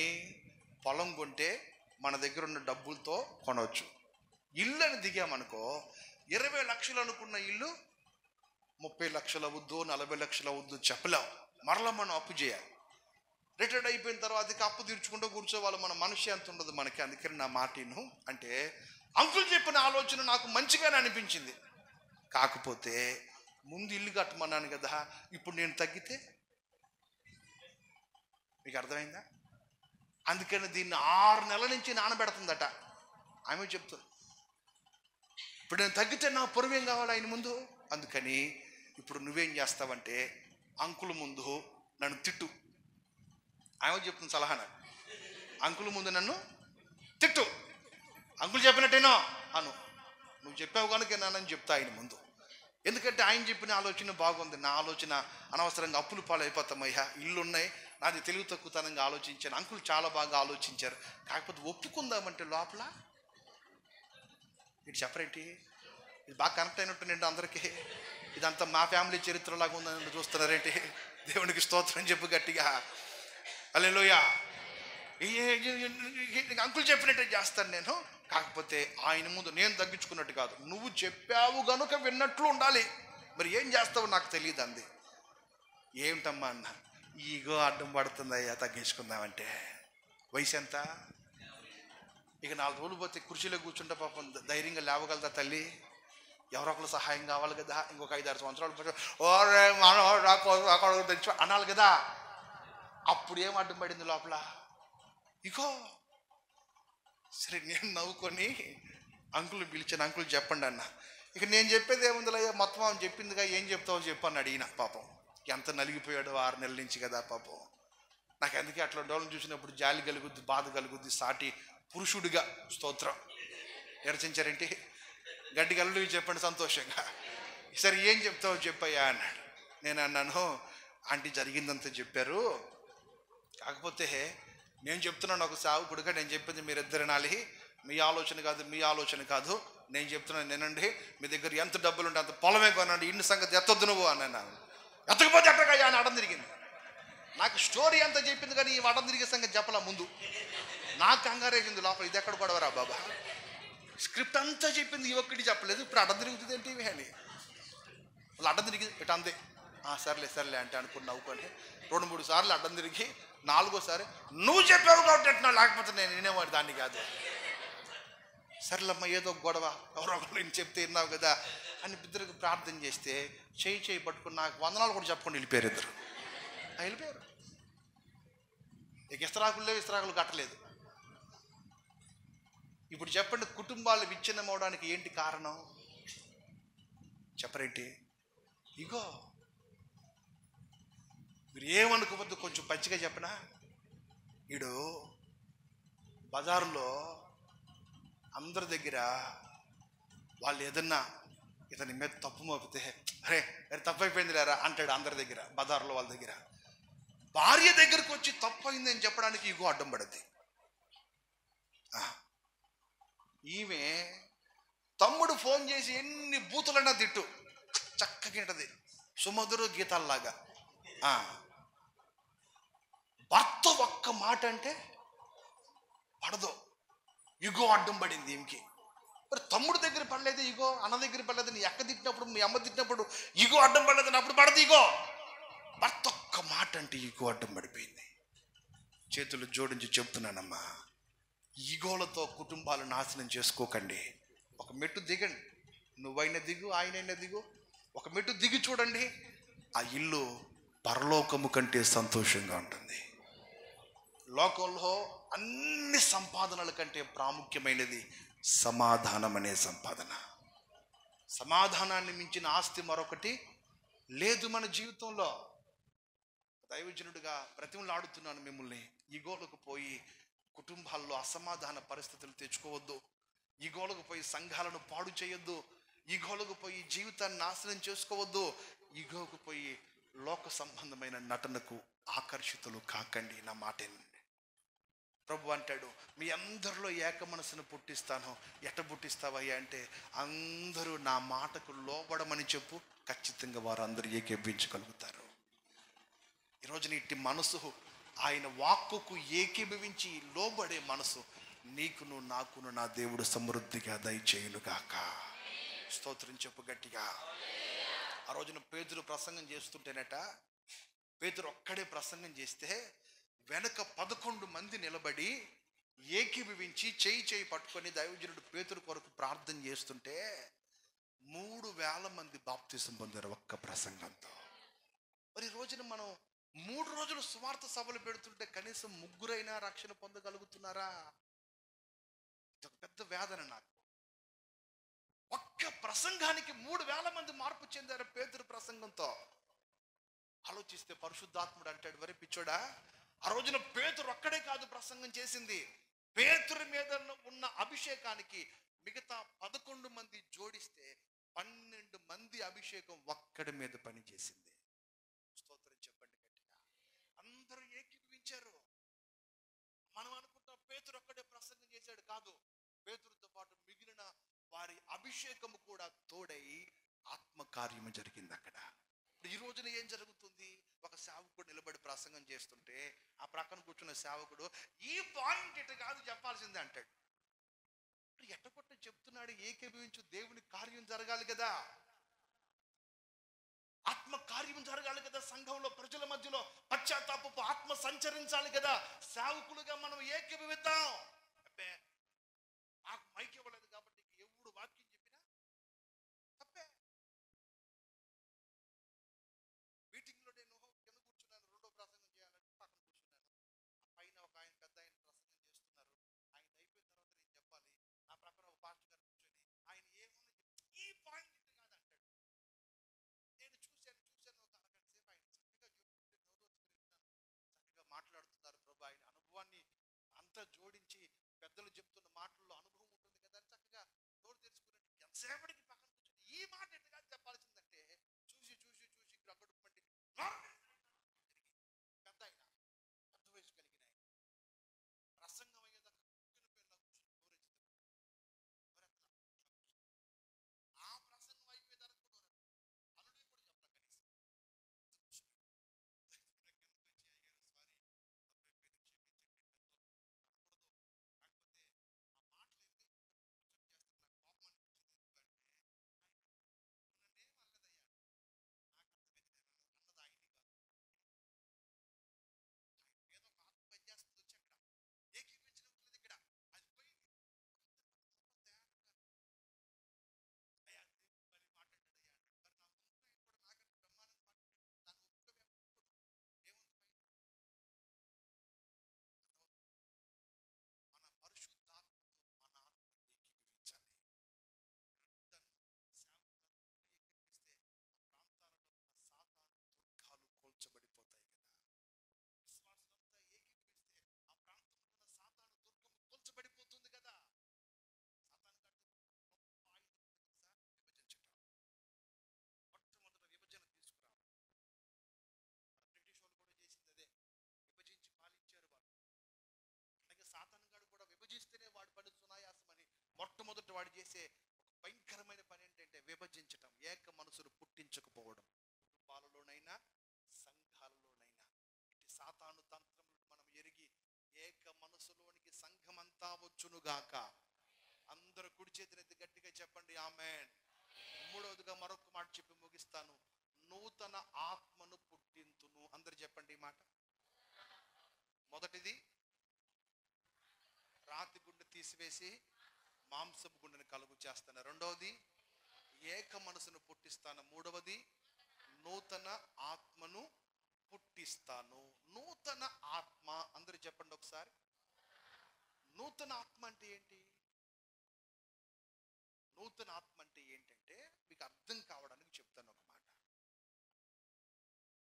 చిన్నపిల్లలప్పుడు మా ఇంట్లో ఒక ప్రార్థన గది ఉండేది. మా వరండాలో ఒక గదిని మా నాన్న ఒక గది చేసి ఖచ్చితంగా కుటుంబ ప్రార్థనకి దాంట్లోకి వెళ్ళి కూర్చోవలసిందే. కూర్చోకపోతే ఊరుకోడు. ప్రార్థన అయిన తర్వాత భోజనం. దాంట్లో కూర్చోబెట్టిన తర్వాత నేను మా అక్క మా నాన్న మా అమ్మ కూర్చొని వరుసగా ప్రార్థన చేయాలి. మా అక్క చేసేది, మా అక్క తర్వాత మనం చేసేది. ప్రతిరోజు మాకు తెలిసిన ప్రార్థన ఏంటంటే ప్రభా మా అమ్మని దీవించు, మా నాన్న దీవించు, మా పాడని దీవించు, మా పొలాలు దీవించు, మా సేవకులు దీవించు, ఎస్ఎం గారు దీవించు. ఇదే ప్రార్థన. ప్రతిరోజుకి ఇదే ప్రార్థన తప్ప రెండో ప్రార్థన తెలియదు మాకు. ఇప్పుడు అనుకుంటాను కానీ ఈ టెక్నాలజీ అప్పుడు ఉంటే నేను ఖచ్చితంగా రికార్డ్ చేసి పెట్టేవాడుకోవచ్చు. ఎందుకంటే మాటలు మార్పు లేదు, ప్రార్థన మార్పు లేదు, మొత్తం ఒకటే ప్రార్థన కదా చేస్తా ఉండేవాడు. అప్పుడప్పుడు మా మామయ్య వచ్చేవాడు మా ఇంటికి. మా అమ్మ ఆయన కూడా వస్తే కుటుంబ ప్రార్థనలో కూర్చుని మా ఇద్దరిది అయిన తర్వాత మా మామయ్య చేయమనేవాడు మా నాన్న. ఆయన ప్రార్థన స్టార్ట్ చేశాడు. నానైనా నా తండ్రి నా ప్రభు స్తోత్రం, నానైనా నా తండ్రి నా మనకు 10 సార్లు 15 సార్లు అంటే ముందు మనం అంత స్తోత్రం చెప్తాం కదా ప్రార్థన. అట్లాగే ఉంటుంది వాళ్ళ మేము మాకు తెలియక 10 నిమిషాలు అయితే ఇదే మాట రెండో మాటలేదు. ఏంటది చెప్పండి. నానైనా నా తండ్రి నా ప్రభు నీకు స్తోత్రం, నానైనా నా తండ్రి నా ప్రభు ఇదే మాట చేస్తుంటే నేను మా ఒకళ్ళు కూర్చుంటే మా నాన్న చూసి చూసి చూసి ఇక అప్పుడు నాన్నైనా నా తండ్రి నా పేపర్ని చదువు ఆమె అనేవాడు. ఇక ఆ తర్వాత మా అమ్మ చేసి మా నాన్న ప్రార్థన చేసి ముగించాడు. అలాగే జరిగేది తరచుగా మేము చిన్నపిల్లలప్పుడు. సరిగ్గా ఒక 25 సంవత్సరాల తరువాత నేను మరలా ఈ మధ్య మా హనుమాన్ జంక్షన్ మా సొంతూరు మా ఊరు వెళ్ళినప్పుడు వాళ్ళు మా ఇంట్లోనే ఉన్నాడు మా మావయ్య. మేమందరం సేవకు వచ్చేసాం. ఇక ఇల్లు ఖాళీగా ఉంటే దాంట్లో ఉన్నాడు. వెళ్ళాను చూద్దామని. వెళ్తే నాకెందుకు ఆ రోజులు గుర్తొచ్చినాయి. ఆ ఇల్లు చూడగానే మా వరండాలో ప్రార్థన గది ఆ ఇల్లు చూడగానే గుర్తొచ్చి ఇంట్లో చాపేయమని ప్రార్థన చేసుకుందాం రమ్మని మావయ్య ప్రార్థన చేయన్న. ఎందుకంటే చిన్నప్పుడు చేసింది నాకు బాగా గుర్తు. 25 సంవత్సరాలు అయింది కదా ఏమన్నా మార్పు వచ్చిందేమోనని సేమ్ స్టార్ట్ చేసాడు. చేస్తానే ఉన్నాడు.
పెట్టేసి,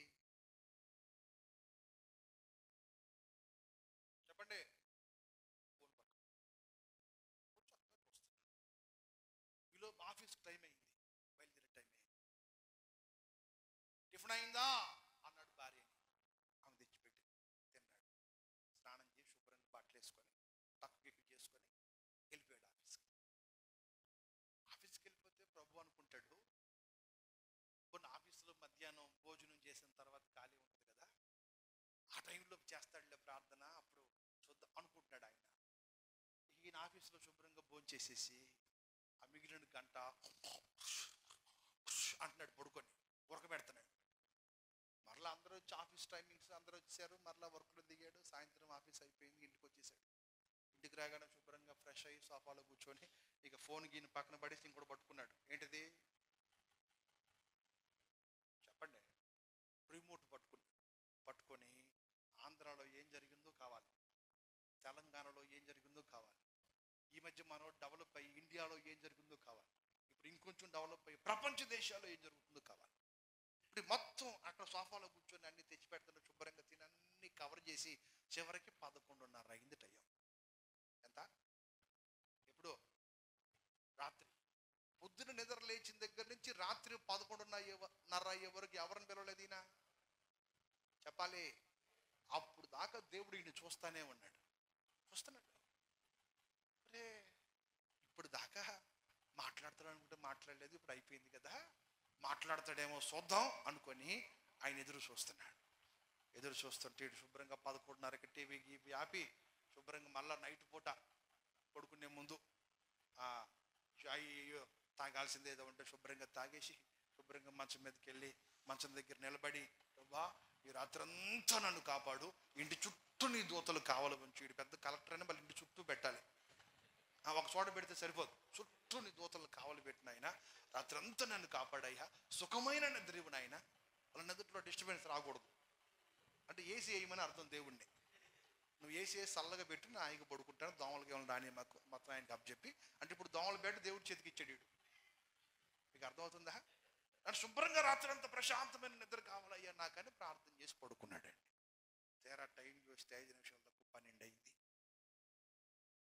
12 అయితే ప్రభు అనుకుంటాడు, ఒరే రాత్రంతా క్షేమంగా కాపాడడానికి నేను కావాల్సి వచ్చాను, నీకు దోమలు కొట్టకుండా నేను కావాల్సి వచ్చాను, నీ ఇంటి చుట్టూ దేవుని దూతలు కావలి పెట్టడానికి నేను కావాల్సి వచ్చాను, కానీ కనీసం నాతో మాట్లాడాలని ఇప్పటిదాకా వీడికి అనిపించలేదు, ఎట్లాగైనా వీడు అంతు చూడాల్సింది ఈ రోజున వచ్చాడు. ఆయన కిందకి వీడు అంతు చూద్దాం అనుకుని వచ్చాడు. వచ్చి వీడికి బుద్ధి చెప్పి కనీసం ఒక చంపదెబ్బ అయినా కొడదాం అని అనుకునేసరికి టైం 12 అయింది. ఎంత? 12. ఎప్పుడైతే 12 అయిందో 12 గంటల 1 సెకండ్కి ఇతగాడి మీద ఉన్న దేవుని ప్రేమ మరలా నూతన పరచబడిపోయింది. స్తోత్రం చెప్పండి గట్టిగా. కోరదాం అనుకునేసరికి ఆయనకి మరలా గుర్తొచ్చింది ఏంటో తెలుసా? ఇతగాడి మీద నాకున్న ప్రేమ రెన్యువల్ అవుతుంది, నూతన పరచబడుతుంది. అందుకే నేను ఎక్కడికి వెళ్ళినా ఏం చెప్తానంటే, దేవుని ప్రేమ యొక్క లైఫ్ టైం ఎంత అంటే 24 గంటలు మాత్రమే. ఈరోజు చూపిన ప్రేమ రేపు చూపడు నీ మీద, రేపు మరలా నూతనమైన ప్రేమతో నిన్ను ప్రేమిస్తున్నాడు ఆయన. అందుకనే నేటి వరకు మన దేవుడు మనలను ప్రేమించగలుగుతున్నాడు. ఎప్పుడు ఒకే ప్రేమతో ప్రేమిస్తే ఎప్పుడో మన బతుకులు కలిసిపోయే గాల్లో. 24 గంటలకు ఒకసారి తన ప్రేమ నూతన పరచబడుతుంది మన మీద. మీకు ఇంకొంచెం అర్థమయ్యేటట్టు చెప్పనా? నిన్నటి దినాన నీకు అవసరమైన కృపనిచ్చి నడిపించాడే, అదే కృప ఈ రోజు ఇస్తే కుదరదు. ఎందుకనంటే ఈరోజు నువ్వు ఎదుర్కోవలసిన సమస్య మరొక రకంగా ఉంది. దీన్ని జయించడానికి కావలసిన కృప ఈరోజు మరలా దేవుడు నీకు దయచేస్తాడు. అంటే నీ కొరకు నా కొరకు ఆయన ఎంత ప్రణాళిక కలిగి ఉన్నాడో చూడండి ఒకసారి. 24 గంటలకు ఒకసారి నీ కొరకు ఆయన ప్లాన్ అంతా మార్చేస్తున్నాడు, ప్రేమను మారుస్తున్నాడు, కృపను మారుస్తున్నాడు. వెళ్ళి కూర్చోమ్మా, థ్యాంక్ యూ. నీ కొరకు 24 గంటలకు ఒకసారి తన ప్రేమ చక్రం మారిపోతూనే ఉంది దేవునిదే. నువ్వు మాత్రం యేసు ప్రభువుని నమ్ముకున్న ప్రారంభ దినాలలో ఏ ఆత్మతో అడుగు పెట్టావో ఈ రోజు వరకు ఎందుకు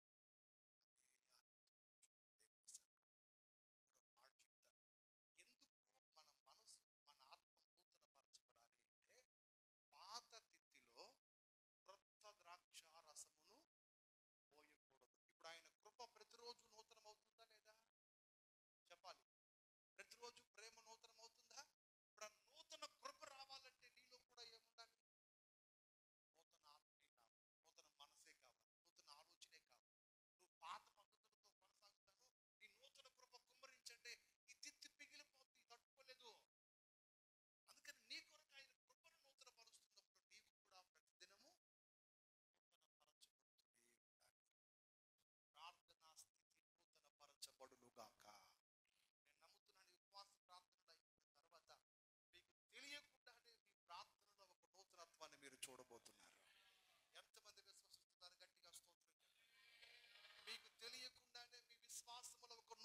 అద్భుతాన్ని మీరు చూడబోతున్నారు.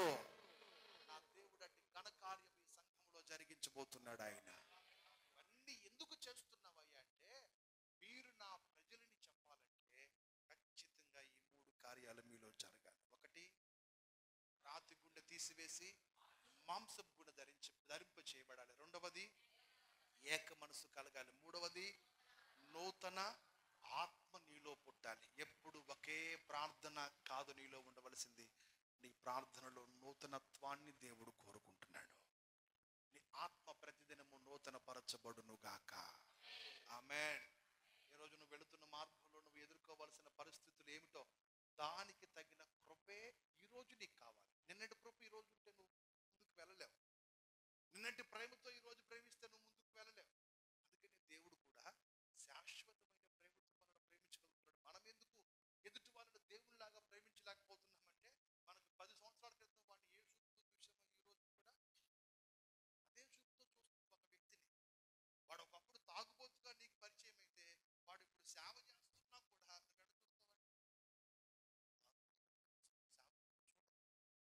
అందుకే మనం ఎదుటి వారిని యేసయ్యలాగా ప్రేమించలేకపోతున్నాం. నువ్వు కూడా నూతన ఆత్మను కలిగి చూడు, నూతన మనసును పొందుకుని చూడు. ప్రతిరోజు ఒక నూతనమైన కృప నీ మీద కుమ్మరించబడబోతుంది. దానినే అంటారు కృప వెంబడి కృప. చెప్పండి ఈ మాట, కృప వెంబడి కృప.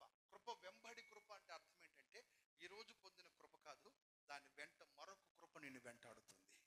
ప్రతిరోజు నువ్వు కావలసిన కృప నీకు అనుగ్రహించబడబోతుంది. అందుకని దైవజనులుగా మేమేమని అడుగుతామో తెలుసా ప్రభువుని?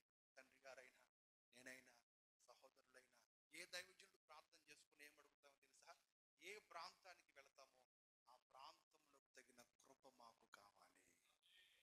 చెప్పండి, ఏం కావాలి? ఏ ప్రాంతానికి వెళతామో ఆ ప్రాంతానికి తగిన కృప కావాలి.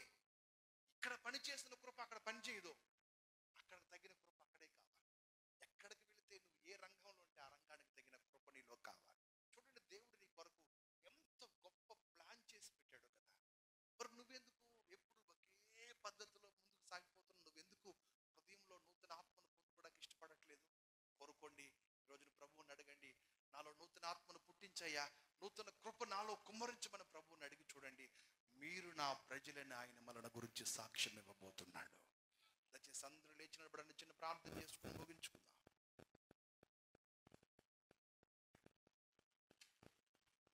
దయచేసి అందరూ లేచి నిలబడండి. లేచి నిలిచిన వారందరూ కళ్ళు మూసి 2 చేతులు ఆకాశం వైపు చాపి చిన్న ప్రార్థన. ఎవరికి వారు వ్యక్తిగతంగా చిన్న ప్రార్థన చేసుకుందాం. ఎవరు మౌనంగా ఉండొద్దు. నీవు మా దేవుడు అని మేము ఎంత ధైర్యంగా సాక్ష్యము చెప్పగలుగుతున్నామో, మేము నీ ప్రజలమని మీరు మమ్మల్ని గురించి అలాగే చెప్పాలయ్యా. కృప నాకు ఇవ్వండి నాయనా. అందరం ప్రార్థన చేసుకుందాం.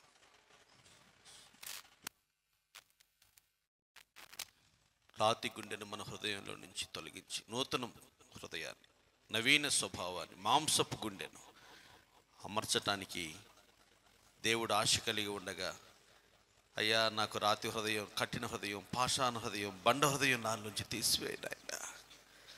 మాంసపు హృదయాన్ని, మెత్తని హృదయాన్ని, లోబడే మనసు నాకు దయచు. నేను బహుగా ఫలించలేకపోవడం కారణం నాయన, నీ వాక్యము రాతి హృదయం వలే నాయన నాలో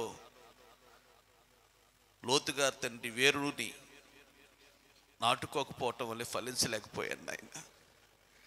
దయచేసి నాలో ఈ రాతి గుండెను తీసివేయండి. మాంసపు హృదయాన్ని, మెత్తని హృదయాన్ని నాకేమండి. నూతన ఆత్మను నాలో పుట్టించు తండ్రి. ఏక మనసు నాలో కలగచేయండి ఆయన. ఈ 3 అనుభవానికి నీవు నన్ను నడిపించు తండ్రి. ఈ 7 దినాలు నాయన నా ఆత్మీయ జీవితం రూపాంతరపరచబడాలి. నా ప్రార్థనా జీవితం నీకు ఇష్టమైన ఇంపైన సువాసనగా, ధూపంగా మార్చబడాలి. గగనాన్ని చీల్చుకుని నిత్యత్వం తాకి నాయన నిన్ను సమీపించే నీ సింహాసనాన్ని కదిలించగలిగిన ప్రార్థన నా జీవితంలో నుంచి వెలువడాలి. నా గుండెల్లో నుంచి చీల్చుకుంటూ రావాలి నాయన. రాతి గుండెనే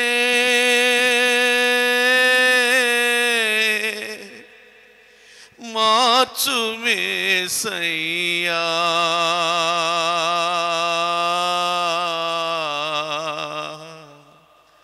మాంసపు గుండెనే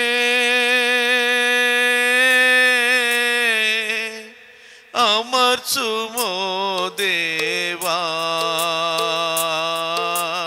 నీ హృదయము నాకిమ్మయా, లోకాన్ని నీకై సంపాదించేదా. నీ హృదయము ఇమ్మయా, లోకాన్ని నీకై సంపాదించేదా. సంవత్సరములు గతించుచుండా నన్ను నూతన పరచుము యేసయ్యా, నీ రూపముగా మార్చుము యేసయ్యా.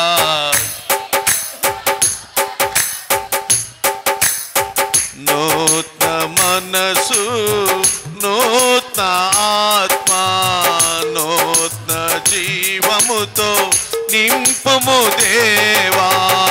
నూతన మనసు, నూతన ఆత్మ, నూతన జీవముతో నింపుము దేవా.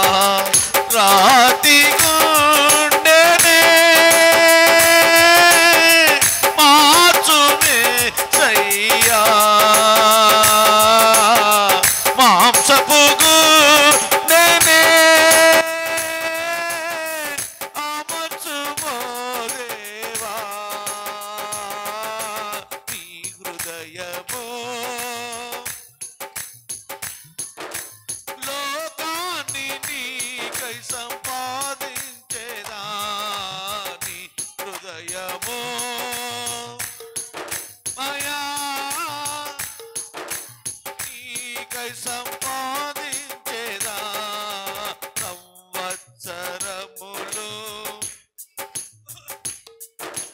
నన్ను నూతన పరచుమో యేసయ్యా, నీ రూపముగా యేసయ్యా, నీ రూపముగా యేసయ్యా, నీ రూపముగా మార్చుము.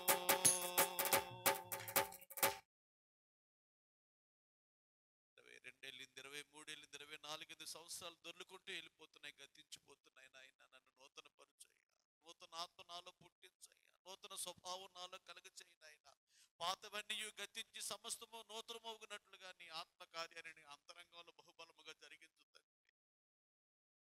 ఏటా ఉపవాస ప్రార్థనలు వస్తున్నాయి, దొర్లుకుంటూ వెళ్ళిపోతున్నాయి. కానీ ఈ మారు అలాగును కాదు. నీ పాదాలు పట్టుకుని నన్ను నూతన పరచండి, రూపాంతరపరచండి, నవీనపరచండి నాయన. నూతనమైన వ్యక్తిగా నన్ను మార్చండి. అనుదినము నూతనముగా మా ఎడల మీకు వాత్సల్యత పుట్టుచు ఉన్నది అనే సత్యాన్ని మేము గుర్తించి మేము బ్రతకటానికి, ఇంకా జీవించి మనుగడ కొనసాగించటానికి అయ్యా నీ వాత్సల్యతే కారణమని ఎరిగి అయ్యా ఇంకా నీ ప్రేమను చులకనగా తీసుకోకుండా, అలుసుగా ఎంచకుండా నాయన, ఇంకా నీ కృప మా ఎడల విస్తరించి ఉండగా నీకు లోబడే మెత్తని మనసు మాకు దయచేయండి. ఏక మనసు మా అందరిలో పుట్టించండి తండ్రి. నిన్ను పోలి నిన్ను వలె ప్రవర్తించే ప్రవర్తన మాకు దయచేయండి. అలవాటుగా నామకార్థంగా జీవించే జీవిత అనుభవాలను తండ్రి సిలువకేసి కొట్టి నూతన పరచబడే అనుభవం మాకు దయచేయండి. పరిశుద్ధ తండ్రి మీకు వందనాలయ్యా. నీ దాసును నిలబెట్టి మాకు ఇచ్చినటువంటి విలువైన సందేశాన్ని బట్టి మీకు స్తోత్రం. మీరు మాకు దేవుడుగా ఉండాలంటే, మేము మీకు ప్రజలుగా ఉండాలంటే మేమై ఉండాలో 3 విషయాలు మీరు మా ముందుకు మొదటి రోజే తీసుకొచ్చారు. మీరు మాకు దేవుడిగా ఉండటం మా భాగ్యం. యెహోవాను ఎవరైతే తమకు దేవునిగా కలిగి ఉంటారో వారు ధన్యులు అని మీరు చెప్పారు. ఆ ధన్యతను మేము పోగొట్టుకోకుండా మీరు మాకు దేవుడిగా ఉండగలిగేటట్లు, మేము మీ ప్రజలుగా ఉండగలిగేటట్లుగా నాయన ఒక ఉన్నతమైన ఉపదేశముతో ఆత్మీయమైనటువంటి నాయన మెట్టుకు మీరు మమ్మల్ని నడిపించమని ప్రార్థిస్తున్నాం. వాక్యం అందించిన మీ దాసులను తండ్రి మరింతగా అభిషేకించి అనేక స్థలాలు నీ మహిమార్థమైన సాధనంగా వాడుకోనండి. 7 దినాలు నీ పాదాల దగ్గర ఆదివారం వరకు గడపాలని నిశ్చయించుకున్నాం, నిర్ణయించుకున్నాం. ప్రభా 7 దినాలు మమ్మల్ని ప్రభా నూతన పరిచయ దినాలని 21 రోజున ఆయన కోడి గుడ్డు కోడి పిల్లగా ఎలా మార్చబడుతుందో మేము కూడా 7 దినాలు నీ పాదాల చెంత గడిపే ఈ సమయం మమ్మల్ని తండ్రి రూపాంతరపరచబడే సమయముగా రూపుదిద్దుకోవటానికి నీ కృపనివ్వండి. ప్రార్థన పూర్వకంగా ప్రతి ఒక్కరూ సిద్ధపడటానికి, విన్న వాక్యాన్ని వ్యక్తిగతంగా మా ఆత్మీయ జీవితాలకు అన్వయించుకోవటానికి నీ కృపనివ్వండి. నీ సేవకునిగా నేను ఎలా ఉండాలో, తప్పు చేసిన వ్యక్తుల పట్ల ఎలా దీర్ఘశాంతాన్ని ప్రేమను కనపరచాలో నాతో కూడా మీరు మాట్లాడారు. మీ వల్లే మేము ప్రవర్తించడంలో అనేక సార్లు విఫలమయ్యాం. మీలాగా మేము మాట్లాడటంలో, క్షమించటంలో నాయన మేము ఓడిపోయాం. అందుకే తండ్రి మా జీవితంలో సాధించగలిగిన విజయాలను మేము సాధించటంలో ప్రభువా వెనుకబడిపోయాం. ఒప్పుకుంటున్నాం, క్షమాపణ కోరుకుంటున్నాం. నీ వల్లే బ్రతకటానికి, నీలా ప్రేమించడానికి, నీలా బోధించడానికి, నీలా క్షమించడానికి, నీలాగానే నాయన ప్రవర్తించడానికి మాకు నేర్పించండి. మాలో మిమ్మల్ని చూడగలిగేటట్లుగా మిమ్మల్ని ధరించుకోవటానికి నీ కృపను మాకు ఇవ్వండి. రేపు ఎల్లుండ మామిడి కొల్లలో వాళ్ళ తిరిగి నాయన ఆదివారం వరకు జరిగే కూడికలన్నిటిలో మీరు మాకు తోడుగా ఉండి, ప్రతి దైవజనుని ద్వారా సంఘంలో కొరతగా ఉన్న వాటిని నాయన మీరు, వెలితిగా ఉన్న వాటిని ప్రభా మీరు మాట్లాడి భర్తీ చేసి సంఘాన్ని ఒక సంపూర్ణతలోనికి, నీ పోలికలోనికి, నీ రూపంలోనికి మలచి నీ ముందు నిర్దోషులుగా నిలబెట్టగలిగేటట్లుగా పరిపక్వతను, పరిపూర్ణతను నాయన సంతరించుకోవటానికి నీ కృపనివ్వండి. చాలామంది బిడ్డలు ఈరోజు నిర్లక్ష్యం చేశారు, రాలేకపోయారు. క్షమించి వారిని రేపు ప్రేరేపించి తీసుకురండి. ప్రతి ఒక్కరూ ప్రభా నీ మాటలు విని ఆత్మీయంగా మేలు పొంది మీరు రాకడ కొరకు సిద్ధపడటానికి, దైవోగ్రతల నుంచి తప్పించబడి దైవ కృపకు పాత్రులు కాగలగటానికి నీ కృపా కార్యం జరిగించండి. ఏలవేసి పిలవండి, బిగబట్టవద్దని దిక్కులకు మీరు ఆజ్ఞాపించండి. అంత్యదినమందు అన్యజనులు ప్రవాహ జలాల వలె వస్తారని నీ వాగ్దానం నెరవేర్చండి. నన్ను అడుగుము జనములు నీకు స్వాస్థ్యముగాను, భూదిగంతాల వరకు నీకు సొత్తుగాను ఇస్తానని నీ మాట, నీ వాగ్దానం సఫలపరచండి. ప్రభువా బిడ్డలు మళ్ళీ తిరిగి బయలుదేరి వెళుతున్నారు, వారితో మీ సన్నిధి ఉంచండి. ఈ రాత్రంతా నాయన మెలకువగలిగినటువంటి వారుగా, అయ్యా పడకలో కూడా నాయన ప్రార్థించగలిగిన వారుగా, అయ్యా నీ యొక్క తండ్రి నాయన వాక్యాన్ని ధ్యానిస్తూ తండ్రి విశ్రమించగలిగేటట్లుగా కృపనివ్వండి. మరలా మేమంతా నీ పాదాల చెంత చేరి విధముగా కూడి నీ ప్రశస్తమైన నామాన్ని బట్టి ప్రార్థించుకుని నీ వాక్యాన్ని ధ్యానించుకుని పర్యంత వరకు మీరు ఎక్కల మాటలు భద్రపరచండి. బిడ్డల తిరుగు ప్రయాణాల్లో కూడా మీరు తోడుగా ఉండి, దుష్టుడికి అధికారం లేకుండా క్షేమకరమైన ప్రయాణాలు బిడ్డలకు దాసునికి దయచేయండి. సమస్త మహిమా ఘనత ప్రభావాలు మీకే చెల్లిస్తూ మా ప్రభు, మా రక్షకుడు, మీ ప్రియకుమారుడైన క్రీస్తు యేసు వారి కృపగల నామములో ఈ మనవులు మిక్కిలి వినయముతో ప్రార్థించి స్తుతించి కనపరిచి వేడుకొంచున్నాము పరమ తండ్రి. కీడు నుండి మమ్ము తప్పించు, నీ హస్తము తోడుగా ఉంచు. కీడు నుండి మమ్ము తప్పించు, నీ హస్తము తోడుగా ఉంచు. సరిహద్దులన్నీ విశాలపరచి, సరిహద్దులన్నీ మెండుగా మమ్ము దీవించు.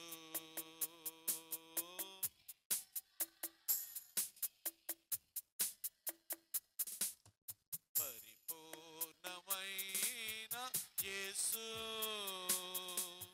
సంపూర్ణముగా నన్ను మార్చు. పరిపూర్ణమైన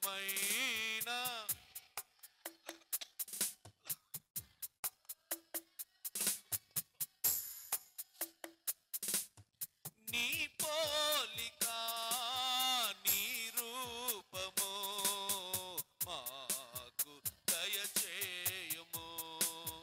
నీ పోలిక, నీ రూపము మాకు, మా సంఘానికి, మాకందరికీ దయచేయుము. తండ్రి, కుమార, పరిశుద్ధాత్మ త్రియేక దేవుని కృపా సమాధానాలు జరుగుతున్న 7 దినాల కూడికలకు, వాక్య పరిచయం చేసిన తన సేవకునకు, బాప్తిసం కొరకు సిద్ధపడుతున్న బిడ్డలకు తోడుగా ఉండి బలపరిచి ప్రతి ఒక్కరిని ఆలోచన చెప్పి నడిపించునుగాక. యేసు రక్తమే చే, సిల్వ రక్తమే చే, ప్రభు యేసు నామమునకు సంపూర్ణ మహిమ కలుగునుగాక. ఆమేన్.